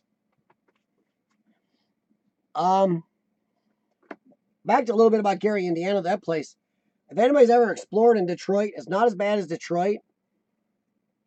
It's not as big as Detroit, but it's got a lot of empty areas. There's a lot more places I could have explored, but I ran out of time. I was only out of the hospital for 4 days when I went. And I did kind of end up overdoing it on my own a little bit. So I felt that. But I'm getting back into it, trying to see what I can do. Honestly, I did have a drop in my lungs. I've been holding steady at about 36% for the last year. Then the last 20, 30 days there, I got sick. It was pretty quick, and I dropped. I went into the hospital, I was at 28%. I only came back up to 30. So I just lost 6 more percent capacity. I'm hoping to gain some more back yet. So yeah. I got water park video. I've been trying to get out forever. And a video of a theater Shawn and I did last year that I got to edit this one. So I don't know if anybody's ever done this yet. I know Urbexy probably has, because he's really into the filmmaking part. I got to edit this one and do it in a way where the owners of the theater like it enough, they don't mind me mentioning their name, because then I can use more history if I can do this that way. If not, I had to remove a decent amount of history so it doesn't get found. But the place is amazing. Look at my Instagram. There's some pictures this time last year from this place.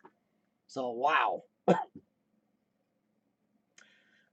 Well, study boy, yeah, I do want to do that. Like I said, give me a little time. I got to get my schedule back. It's still tough me trying to catch up with everything I got behind on for a couple weeks. And like I said, now I got trips coming up, and I want to make sure I can get them done. And I got to get time to go with Lang. Him and I are going to do Detroit and probably Ohio together. So I'm hoping that's going to be epic. Because there's some great places. He's already got called up in Ohio. He lives in Detroit. He lives in Ann Arbor. So he lives in the nicer Detroit. But yeah, I'd like to talk sometime, man. Let's see. But yeah, Gary, You know, you always hope the best for a place. You like a place to urban explore, but you don't hope a place is going to go decrepit. Especially a whole town full of people. If you do go to Gary, please be careful, everybody. There are some sketchy neighborhoods, and I had a lot of people afraid for me to be out there exploring by myself. I've been doing this a long time. Also, I was carrying pepper spray, and I did have a normal size pocket knife with me. But yeah, I was carrying 2 things of pepper spray. So if you go to Gary, enjoy. A lot of the people there were very nice. There's even a homeless guy who asked for my help, and I helped him fix his bicycle. Even gave him a pair of old pliers that I don't need. And, you know, he was very helpful.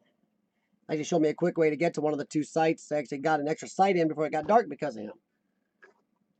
So a lot of the people are very nice. But be on guard. There are some extremely sketchy areas. Yes, it is Study Boy. But the problem is, and I've been running into, okay, here's something we can definitely talk about. I've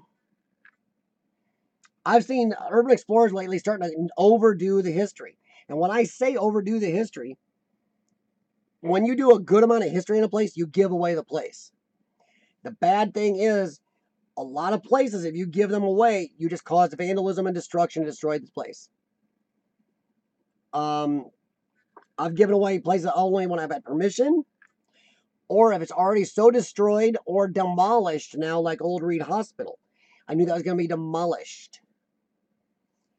But there are too many explorers out there now naming locations, either out and out naming it in their title, or do so much history on it, it's so easy to find, and then the place gets destroyed rapidly. So I love the history, guys. We all love history, but try to give history, but do it in a way that doesn't give away location. Leave out certain names or change certain names. You know, names are changed to protect the place. Change the names a little.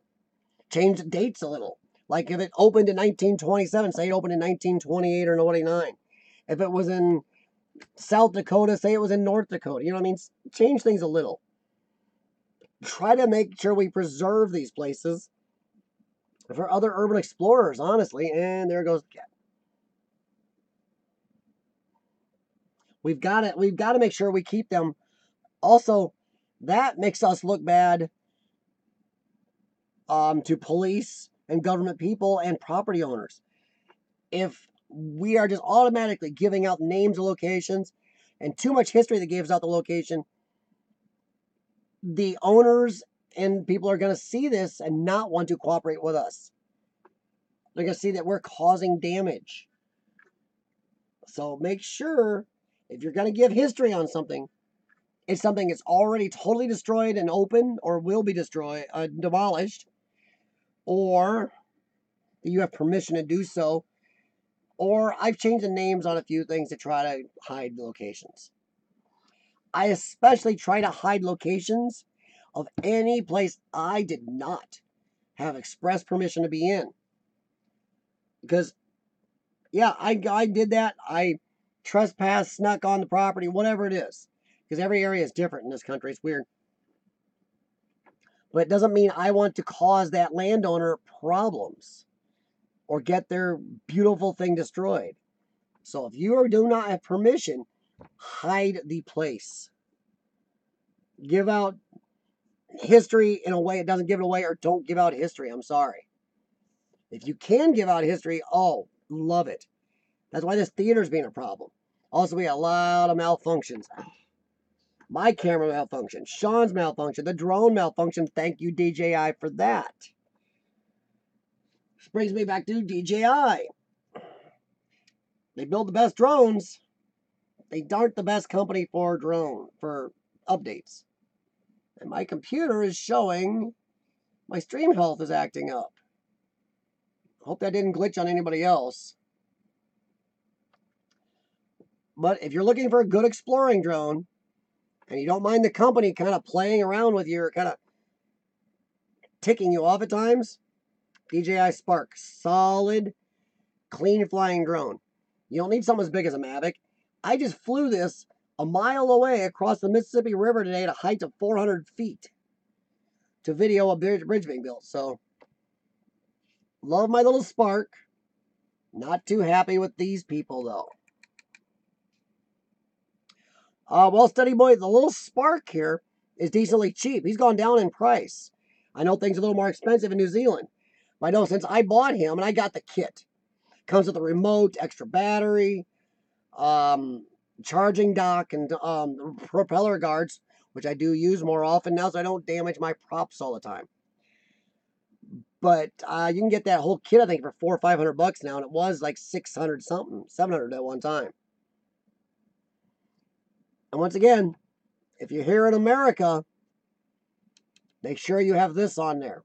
This is my FAA registration number. The FAA and police around the country now are going after people. And if I know I'm in restricted airspace. Hey, Kaiser, have a good one, man. And by the way, Kaiser, thanks so much. I mean, you were definitely on tonight, dude. You had great questions, great answers, great topics. You need to do a live stream yourself, man. Because I think if you could do something like that, you can carry a live stream. But if you're in America, be careful. They are fining, and there is some jail times coming up if you don't have these FAA registration numbers on there. But the DJI Spark, not a commercial for DJI, commercial for the drone itself. Company does stupid crap. The drone's amazing. You have to do some workarounds sometimes when they do stupid crap. But this little danky thing, I mean, if you don't know how big this is how big the DJI Spark is. It is, my hand is actually slightly bigger than the drone. If I unfold the prop, sure, slightly bigger than my hand. But that's it. That's the whole drone.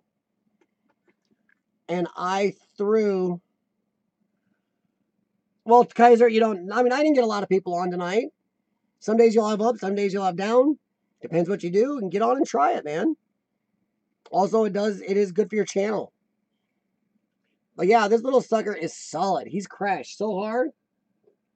I got a mark on the bottom of my gimbal here. And this battery cracked. I actually glued it back together. The outer casing cracked. So I hit so hard. Thanks, DJI, for that crap update, by the way. Yeah, Davo does do a good drone. He's using a Phantom Series drone. Phantom Series are amazing drones. Very strong, powerful, good filmers, but they're huge.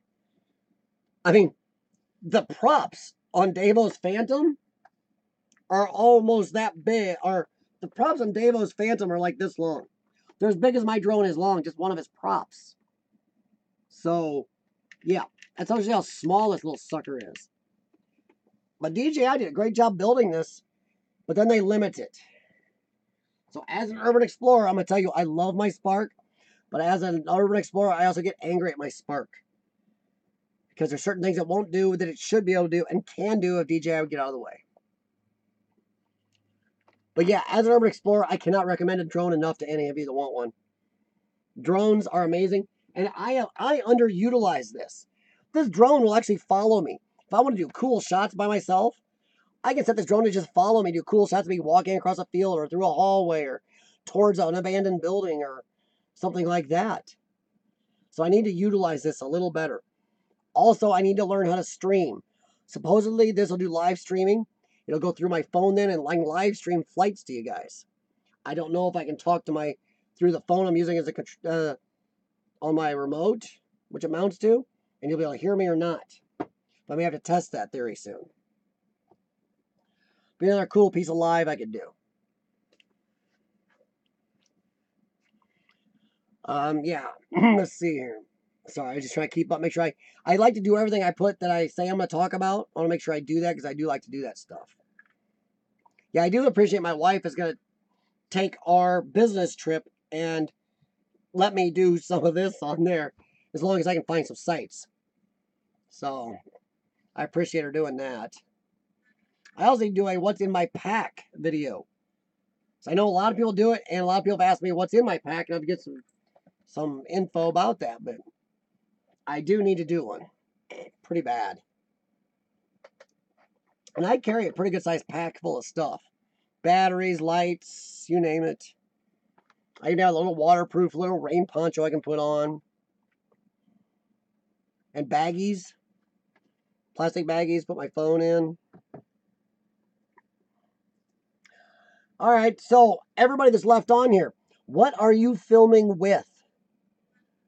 Everybody uses something different. Some, a lot of people use DSLRs. Some use cell phones. Some use mirrorless cameras, which are the wave of the future in some ways. What are you filming your channel with? And are you happy with that item you're filming with? As I know, like Pajerico's got DSLR with a mic and everything. Man, DSLRs are nice. And they do have a bigger sensor than some of the stuff.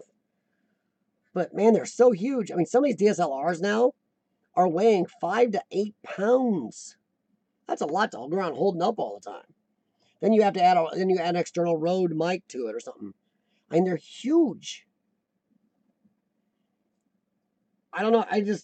No wonder people, it's hard to sneak in or walk across the street or walk towards a building and look a little incognito when you get this big old camera thing out. Boy, when you got something small, at least the police may not even see it and go on by. But boy, if they're going to see anything, they'll see that big DSLR. Samsung J3, yeah, see, that's not one of the best Samsungs. If you move up to a Samsung, was it S8 or 9, you'd probably be damned happy. I still film with this. Tenzo Roku has the newer version of this. Tenzo Roku has the LG V30. I like my V20, and I'm keeping it right now because it still has a removable battery. I like a removable battery. I don't have to send mine in if the battery goes bad. I can just get a new one in it. If it really locks up, won't shut down no matter what you do, I can just pull the battery out. Not hard. I have filmed 90% of my channel with this.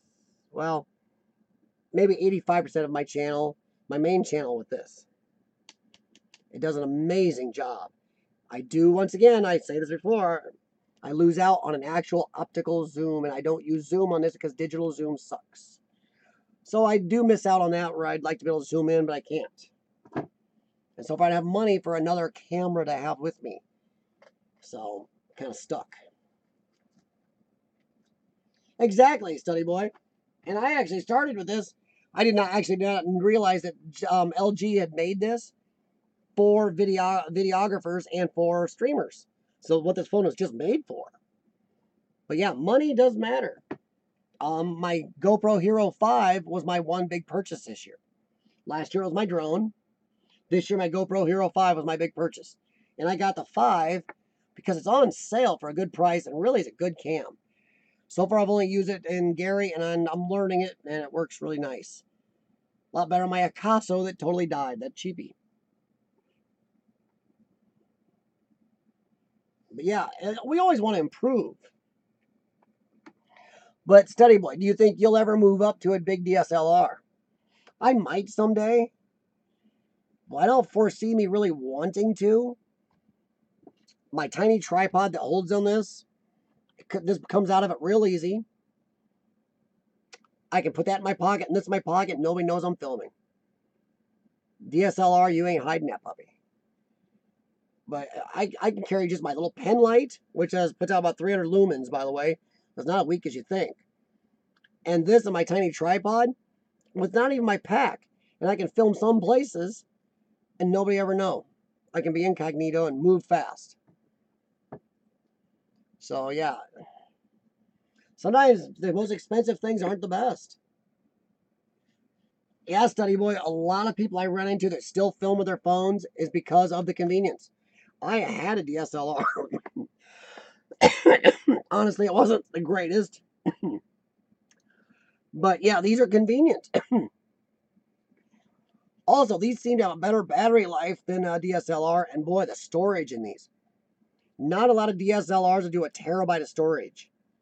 I can do like 1.1 terabytes in this. That is insane. I've got about 140 gigs now. And I can't offload my Gary trip into my computer because I I have over a terabyte of memory in my computer, and I've filled it. You know, I have offloaded some stuff into my external drives. So I got to find a way to offload more into my external drives and get this computer cleaned up so I can even offload all my footage from this into my computer. I am actually looking at cameras also, but I want a smaller mirrorless camera. One with a flip screen maybe. And, you know, something smaller. Doesn't have to be a full DSLR.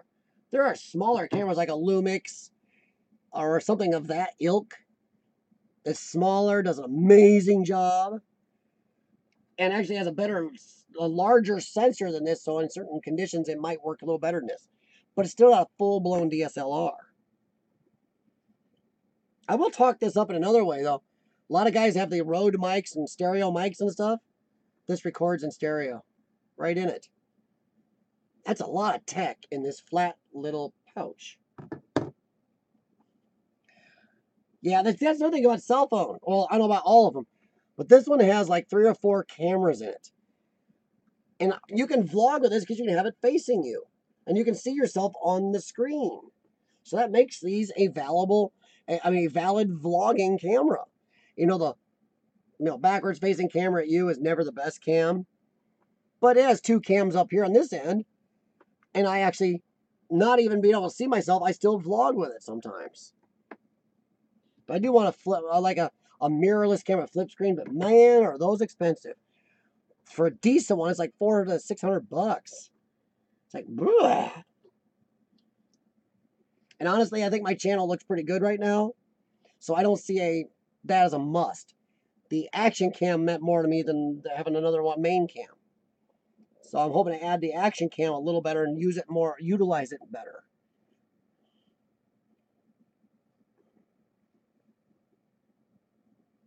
But yeah, it's I don't know. Some people overpay, I think, for some of that stuff.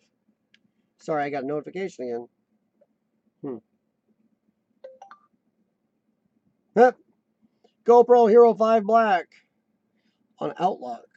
On Amazon. Amazon's giving me a deal on it. I just bought it from Amazon. Well, they're not very bright. I'm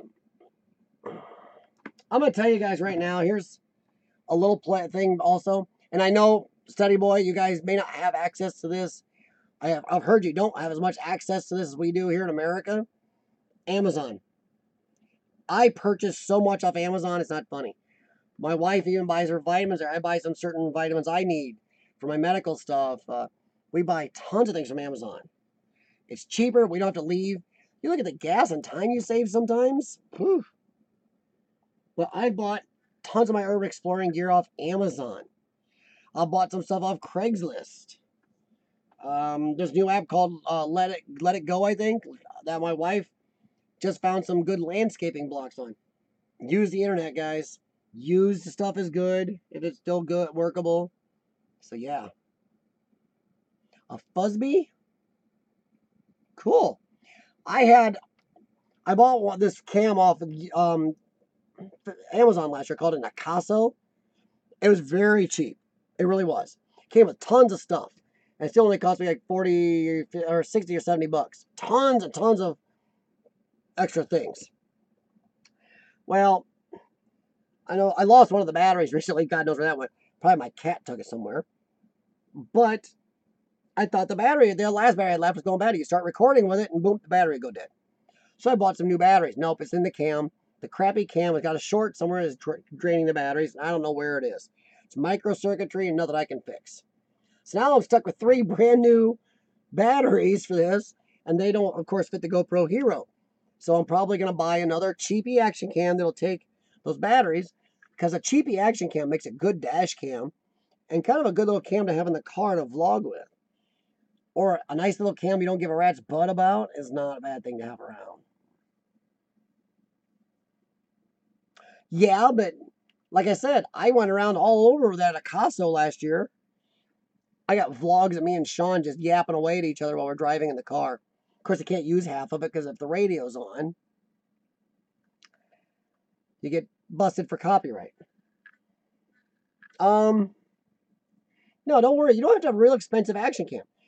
If you know how to mess with your editing software, you can make footage better from any action cam. I've used some of my Akaso stuff in my videos. Only bad thing about my Akaso is, God, the sound was horrid. Yeah, so did mine, Study Boy. Now, when I got my GoPro Hero 5, it really didn't come with much. It came with a GoPro, a little thing to hold it, and hook it so you can hook it to other stuff. But the GoPro Hero 5 doesn't come with a waterproof case because really it doesn't need it. For 30 feet or 33 feet, it's waterproof on its own, which is really cool. Which is kind of why I bought the GoPro over a couple other action cams I was looking at that might have been slightly cheaper. Because I wanted something waterproof without having to put a case on it every time. In fact, this one's automatically waterproof. It's great.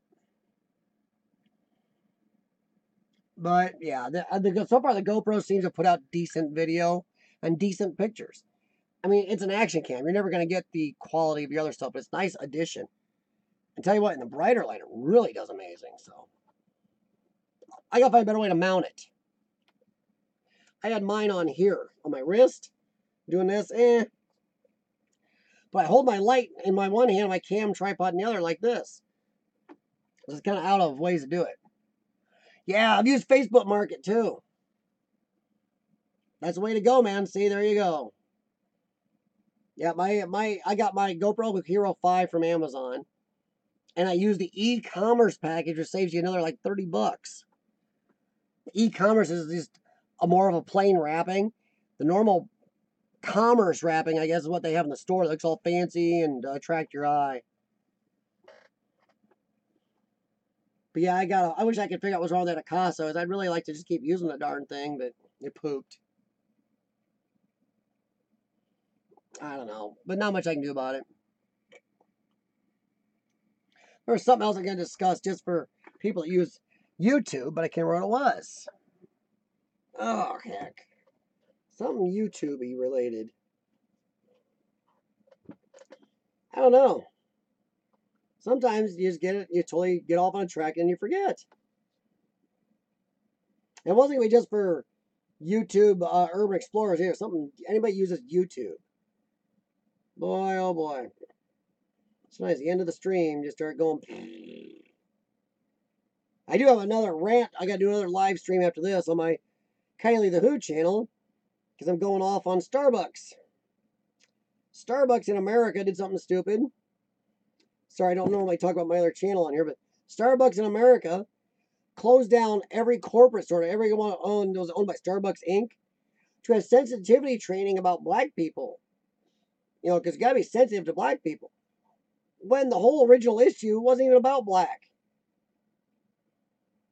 Some stupid idiots went in and wanted to use the bathroom in a Starbucks. Well, Starbucks has a policy, just like most businesses here in America do. Bathroom is for the customers only. You got to buy something to use the bathroom. These guys refuse to buy anything. Well, the person behind the counter said, well, then you can't use our bathroom. And they threw a fit. And they're like, well, I'm sorry, but that's our policy. And they threw a big fit, and they ended up having to call the cops on them. Well, then these guys went and got a lawyer. And, okay, here in America, we have a problem with this. Let me tell you what color they were. Black, of course. So they whined and threw a fit and said it was racial. When it had nothing to do with race, had to do with these guys didn't even want to pay in between the two of them for anything but wanted to use the bathroom. Well, that's a lot of businesses don't let people use the bathroom unless you're a customer. Well, Starbucks, in their infinite stupidity, backed off and got angry at these employees when the employees were just following the Starbucks guidelines. So I don't understand. It just makes no sense. So today they had this sensitivity training on how better to treat black people. And nothing to do with race. So they're butt kissing to black people here in America when there never should have been race mentioned in this, and nor should they be kissing their butt. It's just stupid. We have businesses all here in America saying no shirt, no shoes, no business. Well, what's next? Somebody black gonna walk into a store barefoot and get angry and they say you can't come in here that way and say it's race again? So we got a problem with that. That's going to be my vlog on Kylie the Who. But what does everybody on, I mean, what the few of you left, thanks, by the way, for hanging on this long out with me. What do you think of some of YouTube's policies right now? Because I haven't watched it, but I hear there's some algorithm changes coming up that's really going to kind of hurt a lot of those smaller ones again. Going to help favor the big ones and the celebrities YouTube is pulling in. It's just getting tougher. I don't know what YouTube is thinking, but it seems like every move they make, you can almost hear Amazon off in the distance. Go, oh yeah, keep doing that stupid crap. We're going to keep working on our stuff and maybe get Amazon Tube really good, and we're going to slam you. I just don't know what they're doing. It just makes no sense. Study boy, I do have to say something. I laugh at a lot of you guys in New Zealand and in England where you say your ABCs. You say A, B, C, D, E, F, G, H, I, J, and just like we do in America. But when you get to Z, you say Z. Z is Z-E-D. That's not a letter anymore. It's a Z. Z. One letter. Just like A or B. You don't say bed for B, but you say Z for Z. Z is a Z. There is no ABZs. It's XYZ. It's not written in your alphabet ZED. It's written Z. I don't understand it. I've never understood that.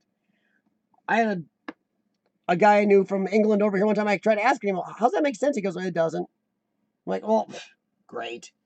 He had no clue where that came from, but he thought it was kind of stupid too. No, it isn't. Z is not the correct way. It's a Z.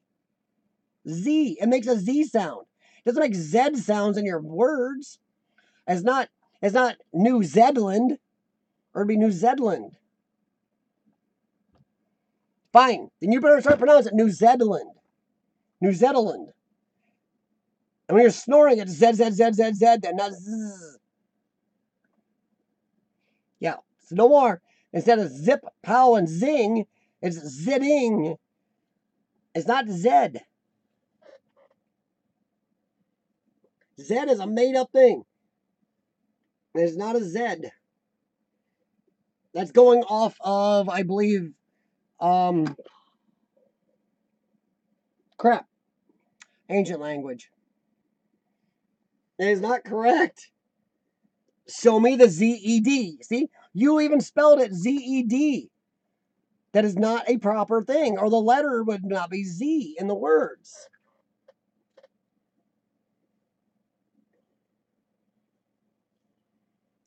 Or else B should be B-E-D. It makes no sense.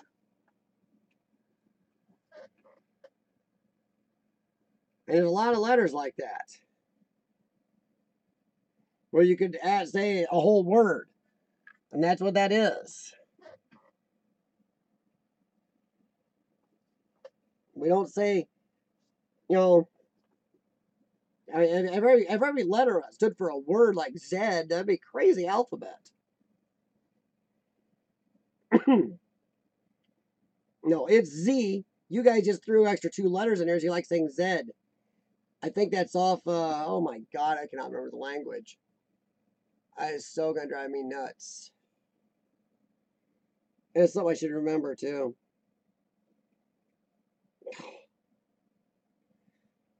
It's off an ancient language, and they said, it's like Alpha, Omega, Beta, Kappa. That is, you guys did the same thing they did there. Alpha, Beta, they made whole words out of a letter.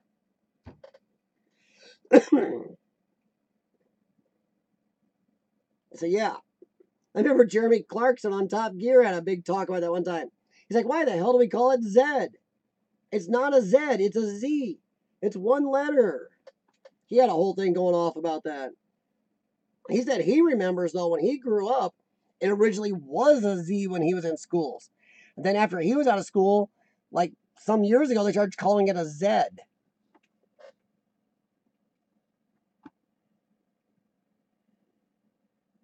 I mean, Nissan Z cars aren't called Nissan Z cars.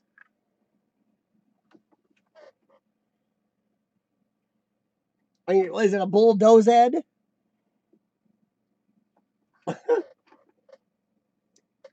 Just doesn't make any, I don't know. We have things like that here in America that make no sense to either. Like the word bass and bass are the same word. Bass, as in a type of fish, B-A-S-S.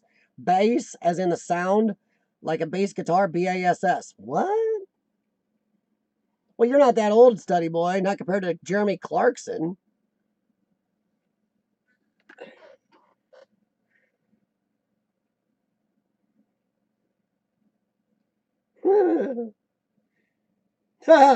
Nice, random. See, I mean, I'll say one thing for America, we got no problems with our damn language over here. And we do not speak English in America, trust me. I'm the first one to say we do not speak English. We speak American. At least our letters are all a letter. It's not a word. Yeah, but are you older than me, study boy? Because I'm older than dude. I'm older than a lot of people think I am. Too many cartoon shirts. I didn't wear a cartoon shirt for once. Yeah, I'm older than dude. Dude's like when his 30s. Yeah, I'm definitely up there. But no, in America, we speak American, and we definitely got some idiosyncrasies to do with our language. How old are you? Ha! But yeah, dude's in his 30s, isn't he? And I know Zeke's, what, 33? I know how old Pajerico is, but he doesn't really spread it around. I'm older than him. I'm older than Urbexy. Not by much. I know I'm older than Random. I'm going to be one of them old YouTubers. Oh, well, it don't matter. I don't believe in growing up anyway. There's no fun in growing up. So what's the point? Everybody always tells you, grow up and act your age. Why? You ever answer anybody that? Why? Why need to act my age? I don't know. I understand that. Ask dude. He knows how old I am. Yeah, see, you're a young one, Random. Well, I'm not that old, but I'm older than you. I'm in my 40s. Let's put it that way.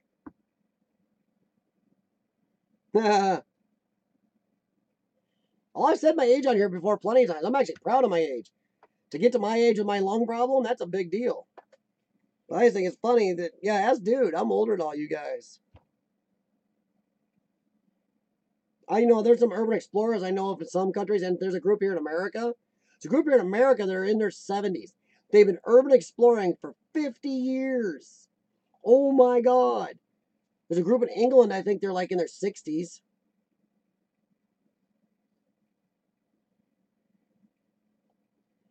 I can't wait. Tomorrow I get to meet Shawn at noon, pick him up at his house, and we're going exploring a fallout shelter, a small one. Like I said, this isn't some big military thing. This is a small, like, Billy Joe redneck built it and concreted this thing, then put stuff in it, like furniture, a fridge, a stove, a shower stall, and a water heater in this thing. And it looks like you almost could have been living in it for a short time. But it looks like it's done in the 60s or 70s. So I can't wait to do that tomorrow. Well, I definitely look younger than I am. People always mistake me with the gray, which is funny because I had gray in my goatee when I was in high school. You know, over the last 3 years, it's gotten worse. I blame that on my wife all the time. Oh, heck. Now, age is all in your mind. Like I said, Kaiser Glick was on here. He's not even 16. He's not even old to drive yet. Yet then I've had other people on here that are in their 60s. Urban exploring is such a wide range. It just is. It's insanely wide. So, I mean, I don't think... I've seen some people say, oh, I'm too old to get into urban exploring. There's a lady, Cindy Vlogs, and she was on a couple of my live streams. I was in Gary. She was all worried, and don't take care of yourself, watch out. And she is older than me. And she urban explores still. So, for some people that believe that age is their problem, it isn't. Do what you can. I mean, I got now 30% of my lungs, and I'm still out there exploring. Oh, that's okay, study boy. My hair is thinning. Of course, it's been this way. My wife says my hair the amount of hair I have has not changed in the 11 years her and I've been together. It's just thin. I keep it cut really short too. It shows off the scalp easy, but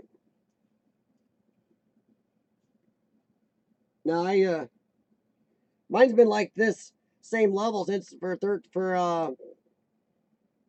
mine thinned after high school actually, and then it kind of stopped. It hasn't budged in 20 plus years. I don't wear hats to hide it. I wear hats now because I'm supposed to be on the transplant list. They want you to start wearing hats, male or female, if you're outside a lot, because sunlight will go even through hair if you have a lot of hair, and a lot of people get skin cancer on top of their head. They don't want you to have cancer, ever. So this is a doctor ordered thing. So I wear it even in the house a lot, just to make sure I get in the habit again. Well, okay. Is there anybody? I know random study boys or anything else you guys want to talk about, exploring or YouTube related? 'Cause I'm for it. My wife is at work until 9:30 tonight, and I can actually stay on for a while yet. I don't have to do too much chest therapy for a little bit. So if you guys got anything you're interested in, any questions, even for me, it can be about anything. So throw it out there if you want, because we already went through my syllabus. And I'm excited to meet Shawn tomorrow for our stuff. Actually, I gotta clean my computer out tonight. You think you have a terabyte, you have enough. Well, this is my first. Whoop, no, that's Karen's. This here says number 1 on. It's hard to see. This is my first drive. From my first about 7-8 months of urban exploring, I filled a terabyte.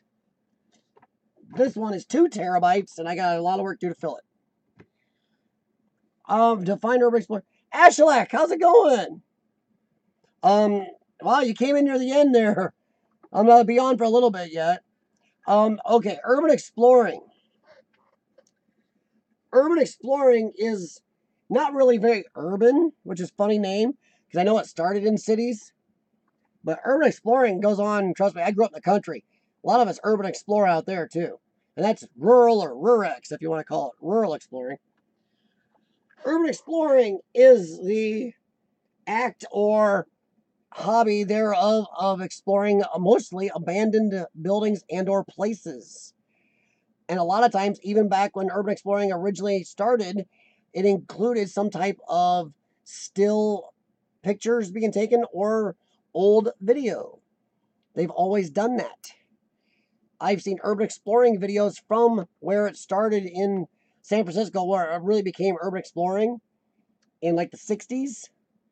Old, big, huge video type things. So yeah, it's urban exploring is exploring these places, exploring them, documenting them, and sharing them if possible. That to me is urban exploring. Some people, don't like the new phrase, that shortened phrase, urbex. Some people don't like that. I don't mind it,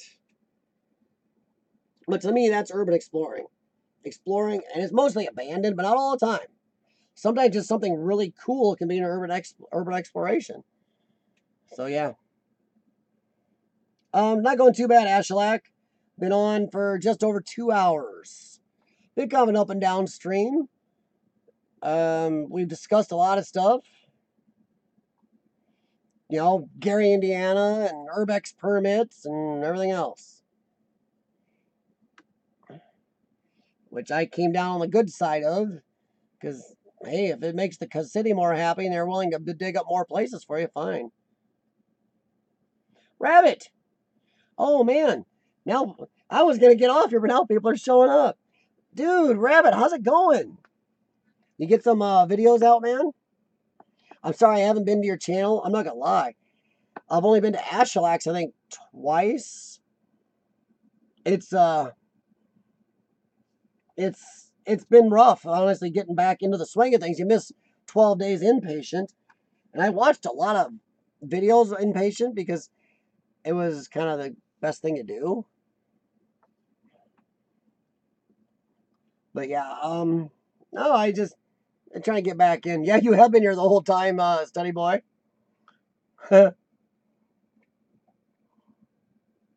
Actually, like there'll be more streams, but yeah, you can always look back and just jump through until you find a topic we're talking about you like. I wouldn't watch the full 2 hours.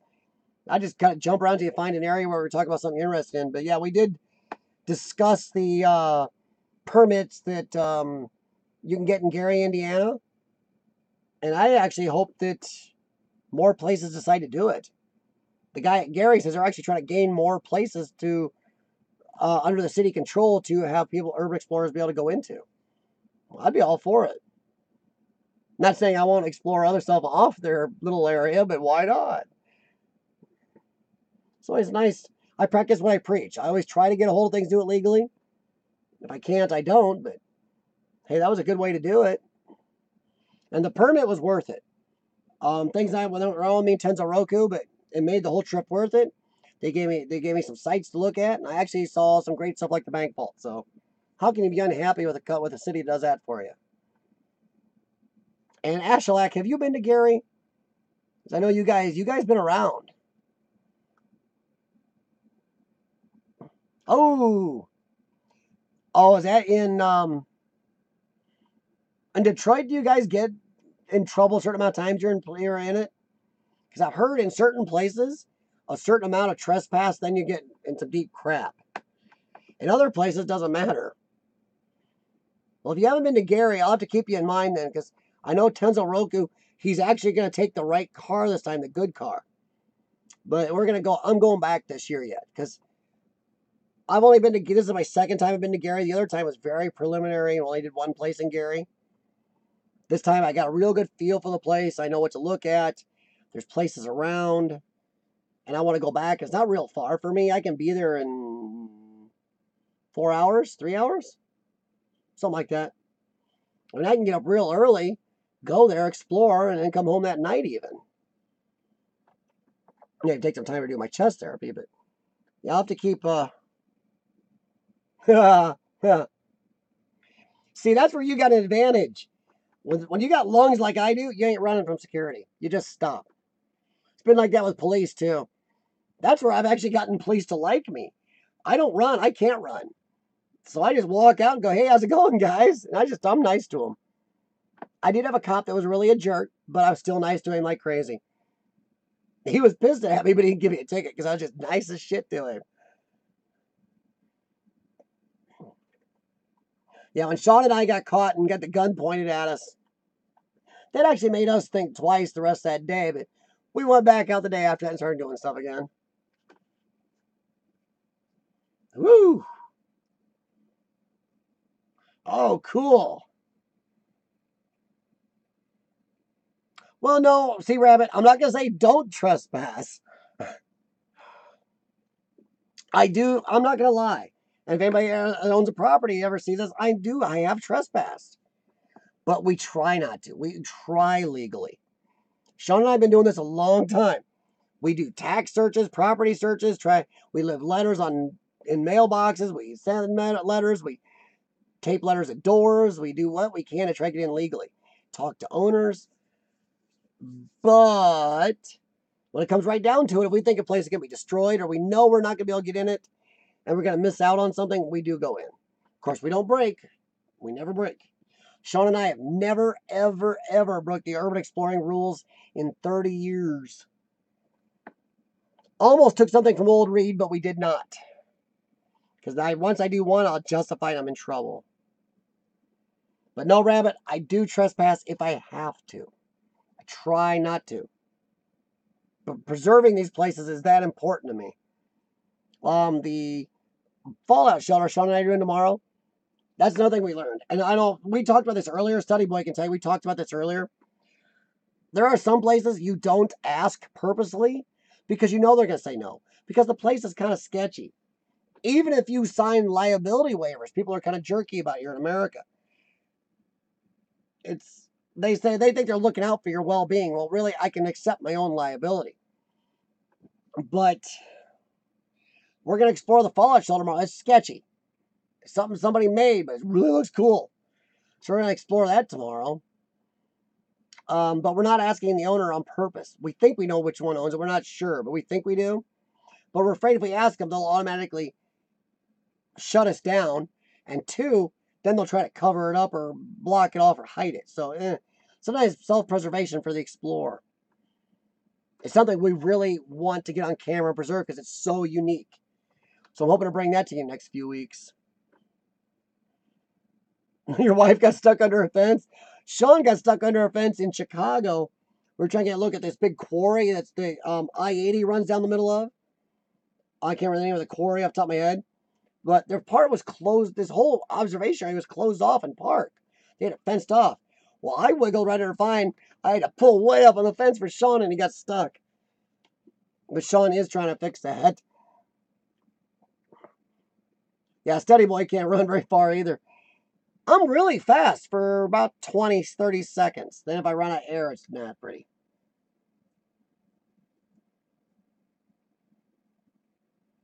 Oof! Wow, see, that's a little much. Pellet gunning somebody, that's... If you shoot somebody in the face, man, that can really screw them up. Oh, we're doing it, Rabbit. We're going tomorrow. Shawn found this. It was actually covered up for a long time. And then he noticed a couple months ago somebody doing some work on the hill, and it's been uncovered for a few months. You can see what's left of the concrete roof is in kind of sketchy shape, and the entryway had two concrete pillar, slabs. Well, one of them's kind of leaning in. But with my pen light that we had at the time, we could see in just enough to see an old refrigerator, like a counter and sink, a small shower stall, we think, and a water heater, and like a room in there, some tables and chairs. It's like somebody made their own fallout shelter, and it's really cool. I said it wasn't just a tornado shelter; it's got a fridge in it and stuff, from what we can see. But it looks like it was made somewhere between the late 50s to the 70s. So yeah, we're definitely checking it out, Rabbit. And I'm excited. It's not going to be our biggest explorer, but it's going to be really cool. It's something we haven't... Shawn and I in 30 years have not had a real fallout shelter. So Shawn dug up a good one this time. And I'm glad he's able to stay in this. He can't go on a lot of the trips till they ever figure out what's wrong. If the VA ever fixes his back for him. And I really hope the friggin' VA gets off their butt and fixes his back. He's a real veteran. Served in two wars for America. He did Desert Storm and Somalia, where he saw some horrible stuff. So Shawn's kind of like not only my friend and my explorer, he's like a hero to me. So the VA needs to stop screwing around and help fix him a little better. Yeah, we're doing that, Ashlack. It's not going to be as big as the stuff you guys got there, but I've done some big stuff. But man, a cool little bomb shelter. And like I said, I only my little pen light with me, and we could just barely see some of the stuff inside. It just looks so cool, but it's kind of sketchy. It's also kind of in the open, so we got to be careful. But it's a little sketch and not in very good shape. So I got to make sure no ceiling falls on me.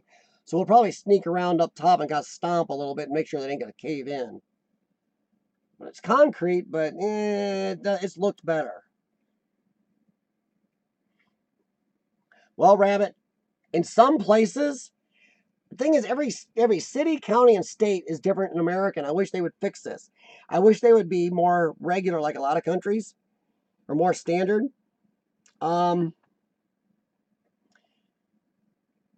Here, in some places in America, if there's no trespassing signs up, you're fine to go in. The court will say, well, you should have the trespassing signs up. In other places, you don't have to have them. It's just assumed it's private property. It's like, well, that's kind of stupid. But then there's other places, mostly down south, I think I hear, where they have this purple paint law. You have 3 purple paint stripes on something, that's private property. It's like, crap. I don't know, Ashalak. If I go live for that, it'll be after I actually do the video of it, because I want to make sure I get that in. You know how it is? It's like how I actually explore the inside of every place I do before I ever do any exterior stuff or drone work. Because if I get caught doing the exterior and drone work, I've already been able to explore it. So I always do my interior first. And I did the bank because I wasn't worried about getting caught. I did live and my video at the same times, or close to each other. But this one, I'll probably be doing the video first, for the footage I need for doing a video here on YouTube. And then I'll do a live stream after that, if possible. So that's probably what I'll do. Well, yeah, Ashlak, that's, you guys been doing this a long time. That's what a lot of, seasoned explorers do. They don't do any looking at the exterior. Guy who's new to it, Randy, went with me, and I told him that. I'm like, no. Don't take time to stand around outside the building until you've already done the inside. Because the outside's where you draw attention. So yeah, you guys are seasoned at this, so I'm sure you know not to be standing around outside till you're done with your insides. I don't even do drone footage until I've done the insides. Well, I do a lot of small places study, boy. I mean, we did Castle Junction, one thing that's on my channel. It's pretty small, but little place. We still don't know what it is, but it was caving in. But part of it had a little bomb shelter in it. Hey, Ghostman Paranormal. Yeah, well, thanks, man. I appreciate you coming over from Ray Ray. Ray Ray is, he's an exploring boy. I'm telling you, man. He's been all over lately. So thanks for stopping in.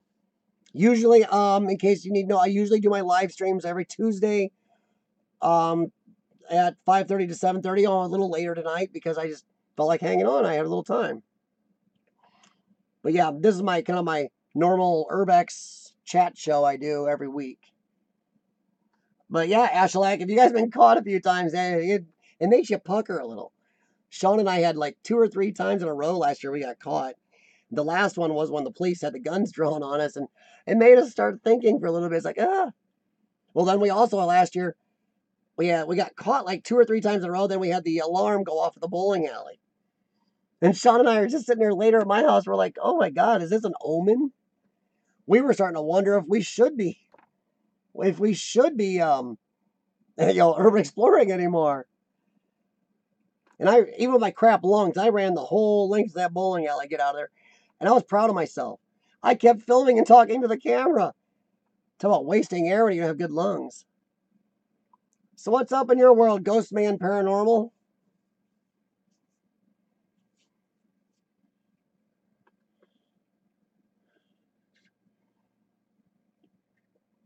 Yeah, I wouldn't think you guys have tons of bomb shelters. Have you guys ever been at war with anybody? Really? I mean, really pissed off anybody? See, in America, though, also, you're not sure if it's a bomb shelter left over from the old days when we had the scare with Russia back in the days and Cuba, or if it's just a shelter like a tornado shelter. So we have some rough storms here in parts of America.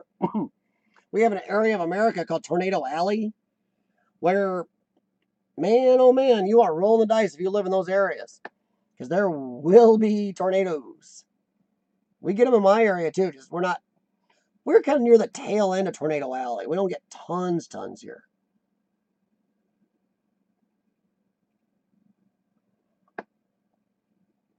Cool. Well, you'll enjoy it, Ghost Man.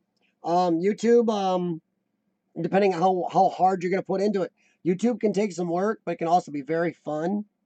I don't know if you got out, if you been surfed YouTube much or really gotten around.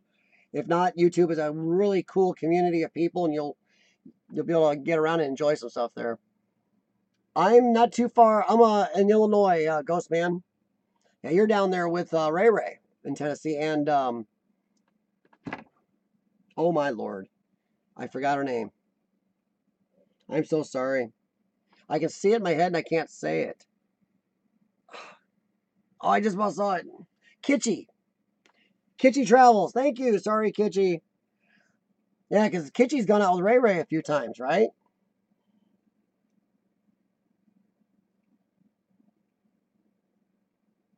Nice.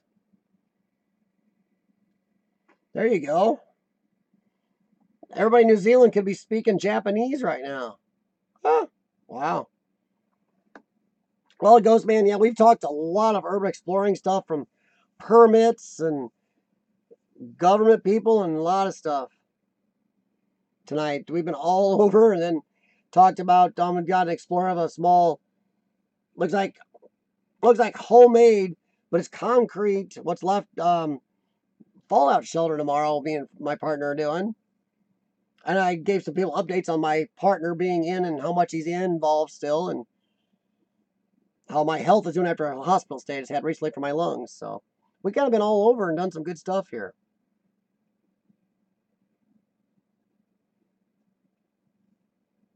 Oh, I hit some caves. That's what I gotta do, Ashley, because I found out that my area here, we have tons of we used to have a huge amount of coal mining here. There's a lot of covered up mines. I'm gonna try to find some of those. You were in Kentucky? I wish you knew.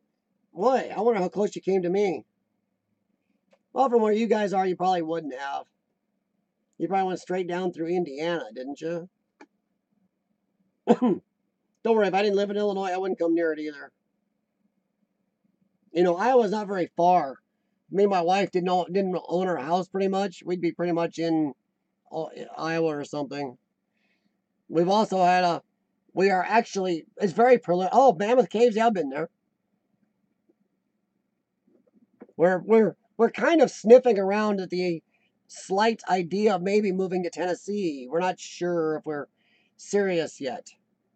Because Vanderbilt Hospital down there is a really good transplant center. Not that University of Iowa isn't good. University of Iowa is definitely near the upper echelon of lung transplant centers.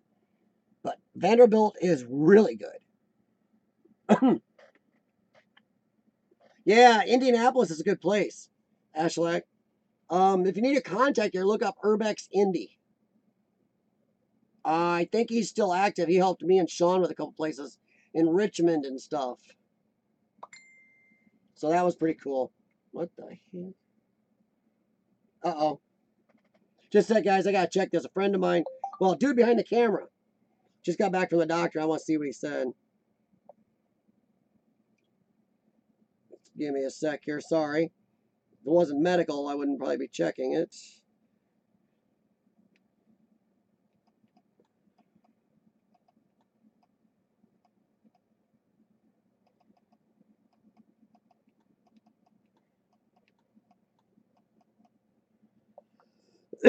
There. I'll call him when I'm off the stream here. Yeah, Urbex Indy. I know he's on Instagram still. I can't remember his partner's name, but yeah. I know one of them had a kid, and I know he's not as into it as he was, but he should at least give you some pointers because they did a lot of work, a lot of stuff in Indianapolis. And I know we're going back to Gary, Indiana later this year.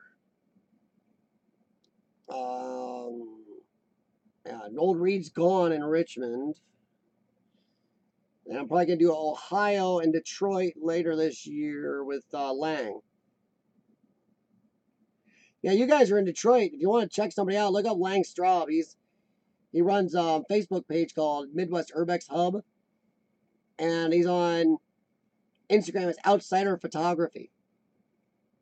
He does hella a lot of urban exploring. He's stills only, but he's a good stills guy, and it doesn't matter. He's a good explorer. If you guys, want anybody else in Detroit to hook up with. You are Detroit, aren't you? I mix up the people from Detroit with people from Pittsburgh. I don't know why.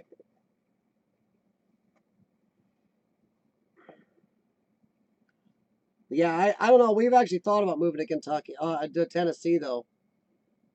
My wife can actually transfer her job down there. And the transplant center, someday I will have to get on the lung transplant list. And University of Iowa is really way above the national average. The Vanderbilt in Tennessee is way, way above the national average. So that'd be good. Yeah, Ghost Man. Cleveland is one of the places we kind of want to get to. But I have so many places I want to get to. It's crazy. There's still an abandoned NASCAR track down south I want to go to this year. There's a whole town in Illinois called Cairo, Illinois, which is extremely sketchy, and I can't go to alone. My wife says I am not allowed to go that one alone. She was less freaked out about me being in Gary, Indiana alone than she was. But she said I can't go to Cairo alone because it's dangerous. Cleveland is on everybody's list, Ashley. Yeah, Ghost Man, there's so many places I want to go. I can't keep track. Like I said, I want the abandoned NASCAR track down south of me. Um, there's yeah, Old Lincoln County Hospital. I know about that one, Ghost Man. That's on my wants list. There's an abandoned hospital in Missouri I want to do. There's, if I had enough money and time and health, I would love to get to New Orleans this year because I know other people have done it, but I want Six Flags Jazzland. I really want to get into that one. I want a goddamn theme park. That's one I haven't had. Unless you count the water park I've got. I did get a nice water park. Thank you, by the way, to Billy Wade for that and his fiancee Abby. So that was really cool to see. A really cool water park is having to be really friggin' way below normal temperatures. For that time of year we were down there, it should have been a lot warmer. It should have been 20 something degrees. I can't believe my drone was happy with that.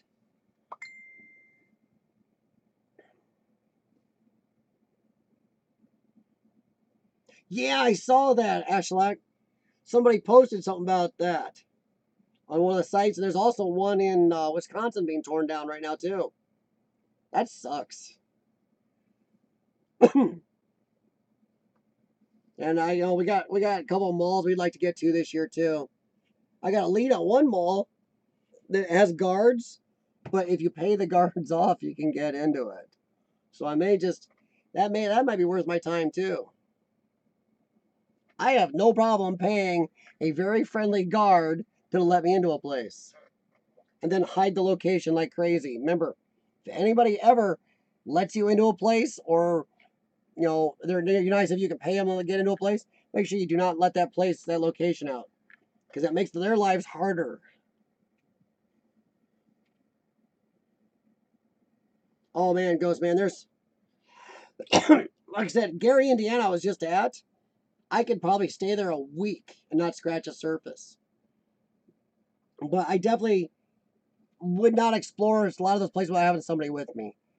I've explored alone a lot, but I'm not crazy. And my cats are fighting upstairs. I just heard a cat slam down. That's great. And I know there's nobody here because my dog is up there and he definitely let me know. There's so many places. I mean, jeez. My thing is also I want to be able to explore with people. I like to collaborate. Some people I know that don't like to explore alone all the time. I don't mind exploring alone. I've explored plenty of places alone. But I like to collaborate with other people. I like to meet other people that enjoy doing what I do. Yeah, random. I've got 3. One is 16 though. He doesn't really do a lot of playing. The 2 we call the twins. They're not related, but they could have been the way they look. Pepper and Jax. Together they're Pepper Jax. Pepper is 2.5. Jax is 1.5. And he's somehow bigger. And he is a nuclear powered cat. He's the one that was up there staring at me like a gargoyle. When the 2 of them fight, they slam each other. Sounds like they're tearing our house apart. Well, no, exactly, Steady Boy. You don't say that. You don't even mention the location of the place. I've done that before where I floated a security guard a little money, and I didn't, I made sure I didn't mention how we got in. I didn't mention the name of the place, location, nothing. I said, hey, here's a cool old store we got into, yada, yada, yada. Oh, yeah, random. Yeah, the 16-year-old cat, his mom died. She was 18 and a half when she died. And she got cancer. It's what killed her. She'd probably still be around. My wife's cat, Lucky. Oh, yeah, the name says it all here. Lucky lived to be 22.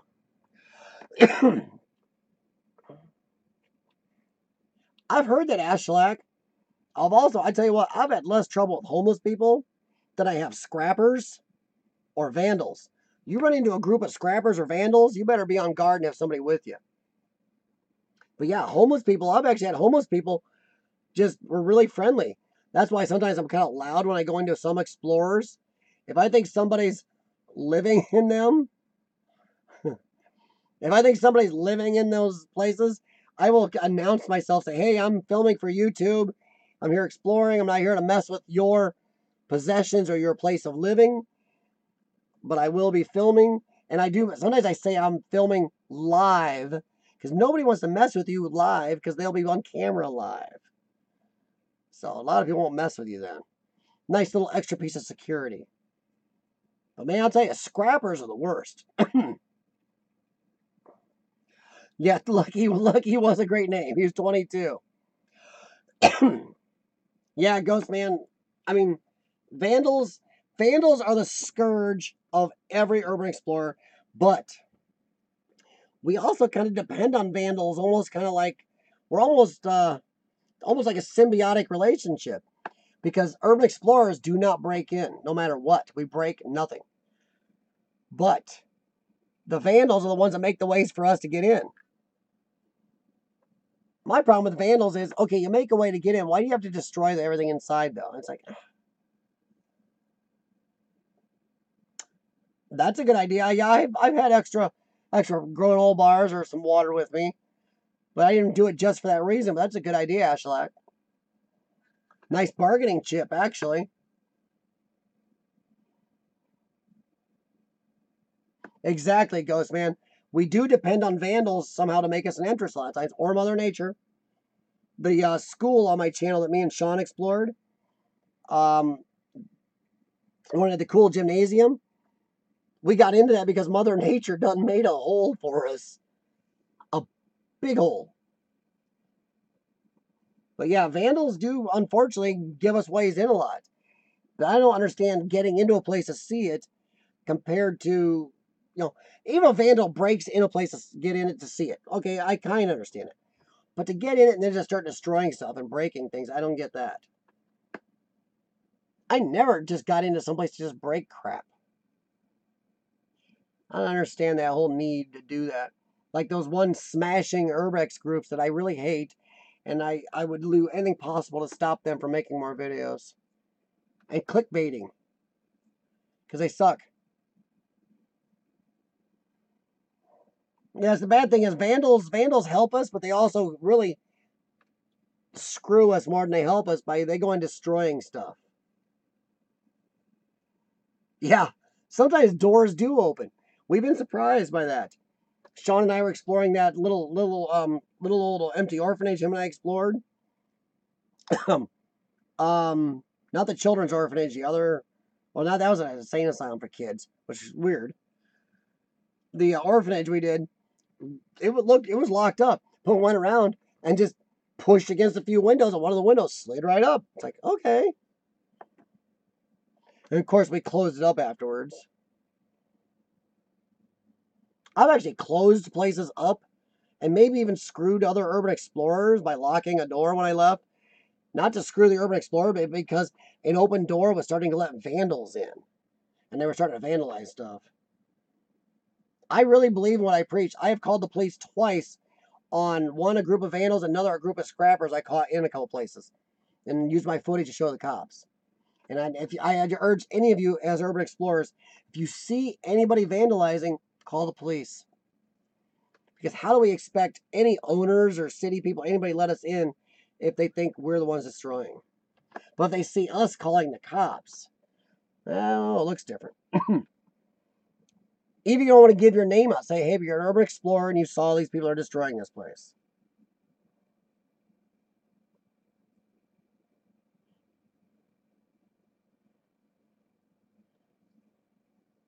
I like renting places you feel like you're a free prisoner or something. Like in a prison?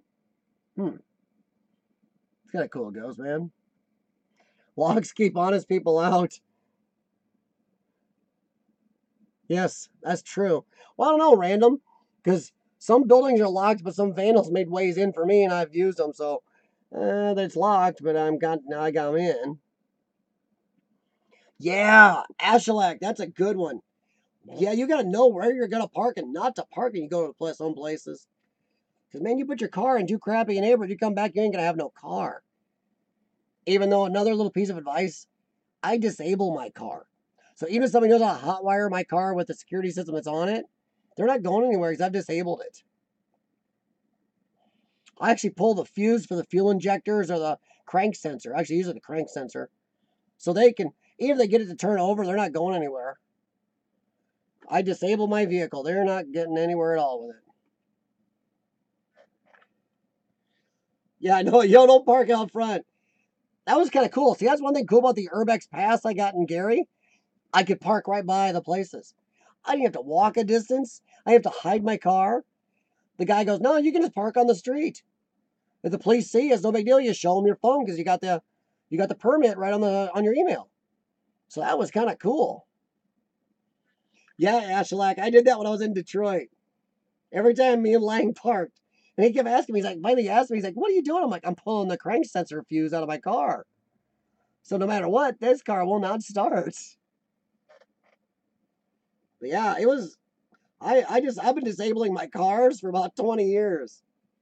I come back one time, I don't know if Shawn was with me that time. Might have been another friend of mine, but we were out near Chicago and come out, saw somebody scooter their car. We had to run. Those Taco was with me. Yes, I have a friend named Taco.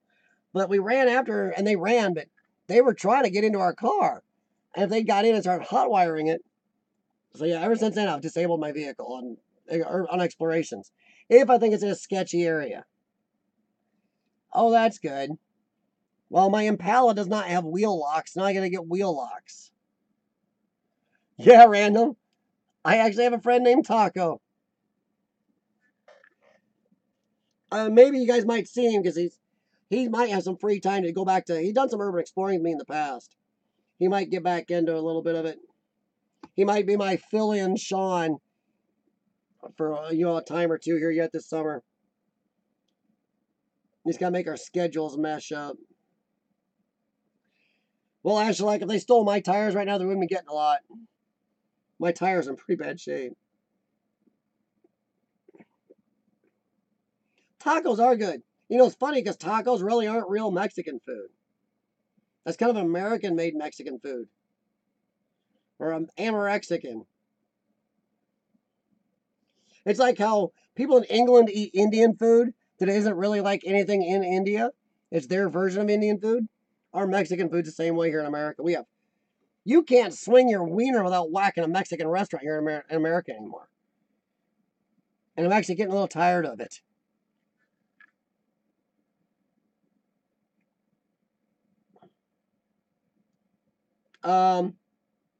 No, because here in America, nobody thinks of Australia when you say the word taco. You know, that's like saying, have you heard of the great Mexican physicist? You don't think physics when you say Mexico. Nice. Well, here in America, we call that a brat. And tomato sauce. Okay, now I don't know if you do this random, but I noticed New Zealand does this. What we call ketchup, they call tomato sauce. I've seen it on some of the bottles Isaac's had in some of his videos for challenges. So I asked him, I go, what is that? And he described it like, that's ketchup. But they called it tomato sauce. Do you call it ketchup tomato sauce there? Because to us, tomato sauce is totally different than ketchup.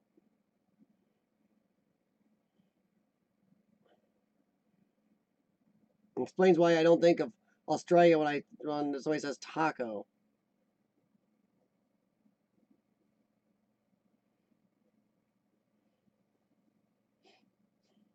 Of course, I know in Japan, drive-ups, they have restaurants there that specialize in American cuisine.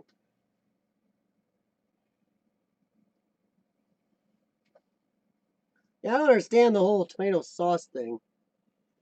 Tomato sauce is totally different than ketchup. At least here it is. We have tomato sauce we use in cooking, we have ketchup. Now this is gonna mess you up. Here in America, we have two versions of our condiment. We have ketchup and catsup. They're two different ones. We have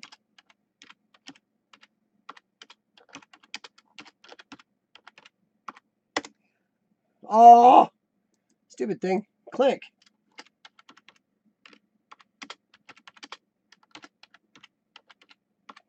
Though There. Those are our two condiments, main condiments here in America. Ketchup and catsup are slightly different. You know, they're pronounced the same, God knows why. Like, ketchup is a little thicker. Catsup, I guess, is slightly thinner and slightly sweeter. I don't know, every time I have ketchup, it seems less sweet than catsup does. Catsup always seems sweeter to me. Maybe it's just here. Of course, no, you're right though, Steady Boy. One does have more sugar. It's catsup. Because catsup is thinner and slightly sweeter than ketchup. Ketchup is like Heinz, a really thick stuff. There's a Thai or Asian grocery store down the street from me. And I go down there because they have like shrimp flavored potato chips, which we don't have here in America. And I'm like so in love with those things. But shrimp potato chips. Everybody's got different flavored potato chips too. Like Pepsi. And like it's Italy, they have like lemon flavored Pepsi. It's like, oh, that'd be kind of neat to try. I have soda pops upstairs, you wouldn't believe. Our whole top around our cabinets in our kitchen is all glass bottles of sugar sweetened sodas. And they're really cool. Of course, I even got the Japanese one with the marble in it. It's kind of my thing. I like sodas.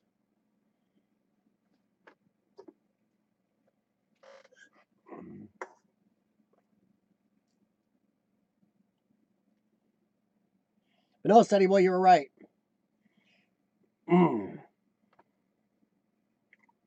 Well, I don't know, Ashalak. I do know when I come up there with Lang, this whole hospital stay has thrown my schedule off. Because I got to Gary a little later than I wanted to. My wife and I are going to a book sales thing next week, but she's going to help me try to explore on the way down and back from Oklahoma. So we got a long drive. We're going to be gone like a week. And she's actually leaving an extra day or two.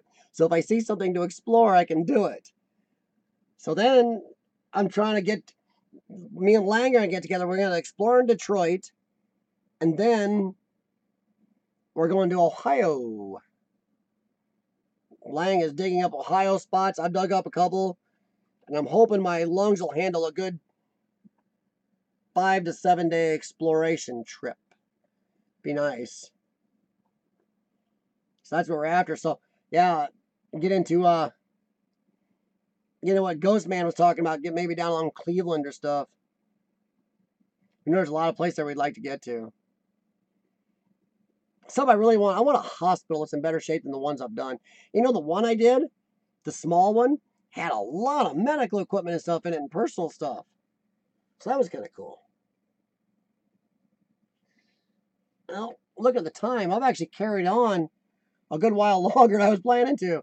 Not bad. I thank you guys, though. That means you made it interesting.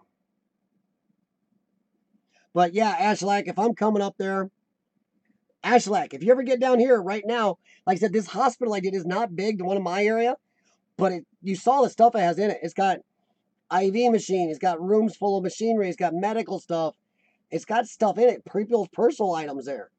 So let me know. But Ashlak, if I do come up there, I will definitely contact you. And I would like to meet, if we even don't explore together, I'd like to meet you.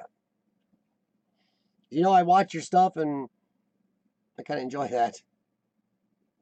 Yeah, think of the watch minutes. Yeah, that's true, Steady Boy, but I do this because I enjoy it and I don't want to be, I don't know. I guess something the big urban explorers are missing out on. The big channel guys, they don't do, even though I have seen them starting to do more lives. Anybody else besides me notice that? Because a couple years ago, Josh and Cody and all those guys did not do live streams on Instagram. Now suddenly they do little lives on Instagram all the time and little lives here or there. So maybe they're starting to catch that. I've been doing lives for a good while. Since I started my channel, actually. So think of that, guys. Little live stream here and there. I do it because I enjoy it and get everybody involved. I like to get people's suggestions, hear suggestions, meet people. Let them meet me and go, wow, that's the crazy dude I watch. Okay.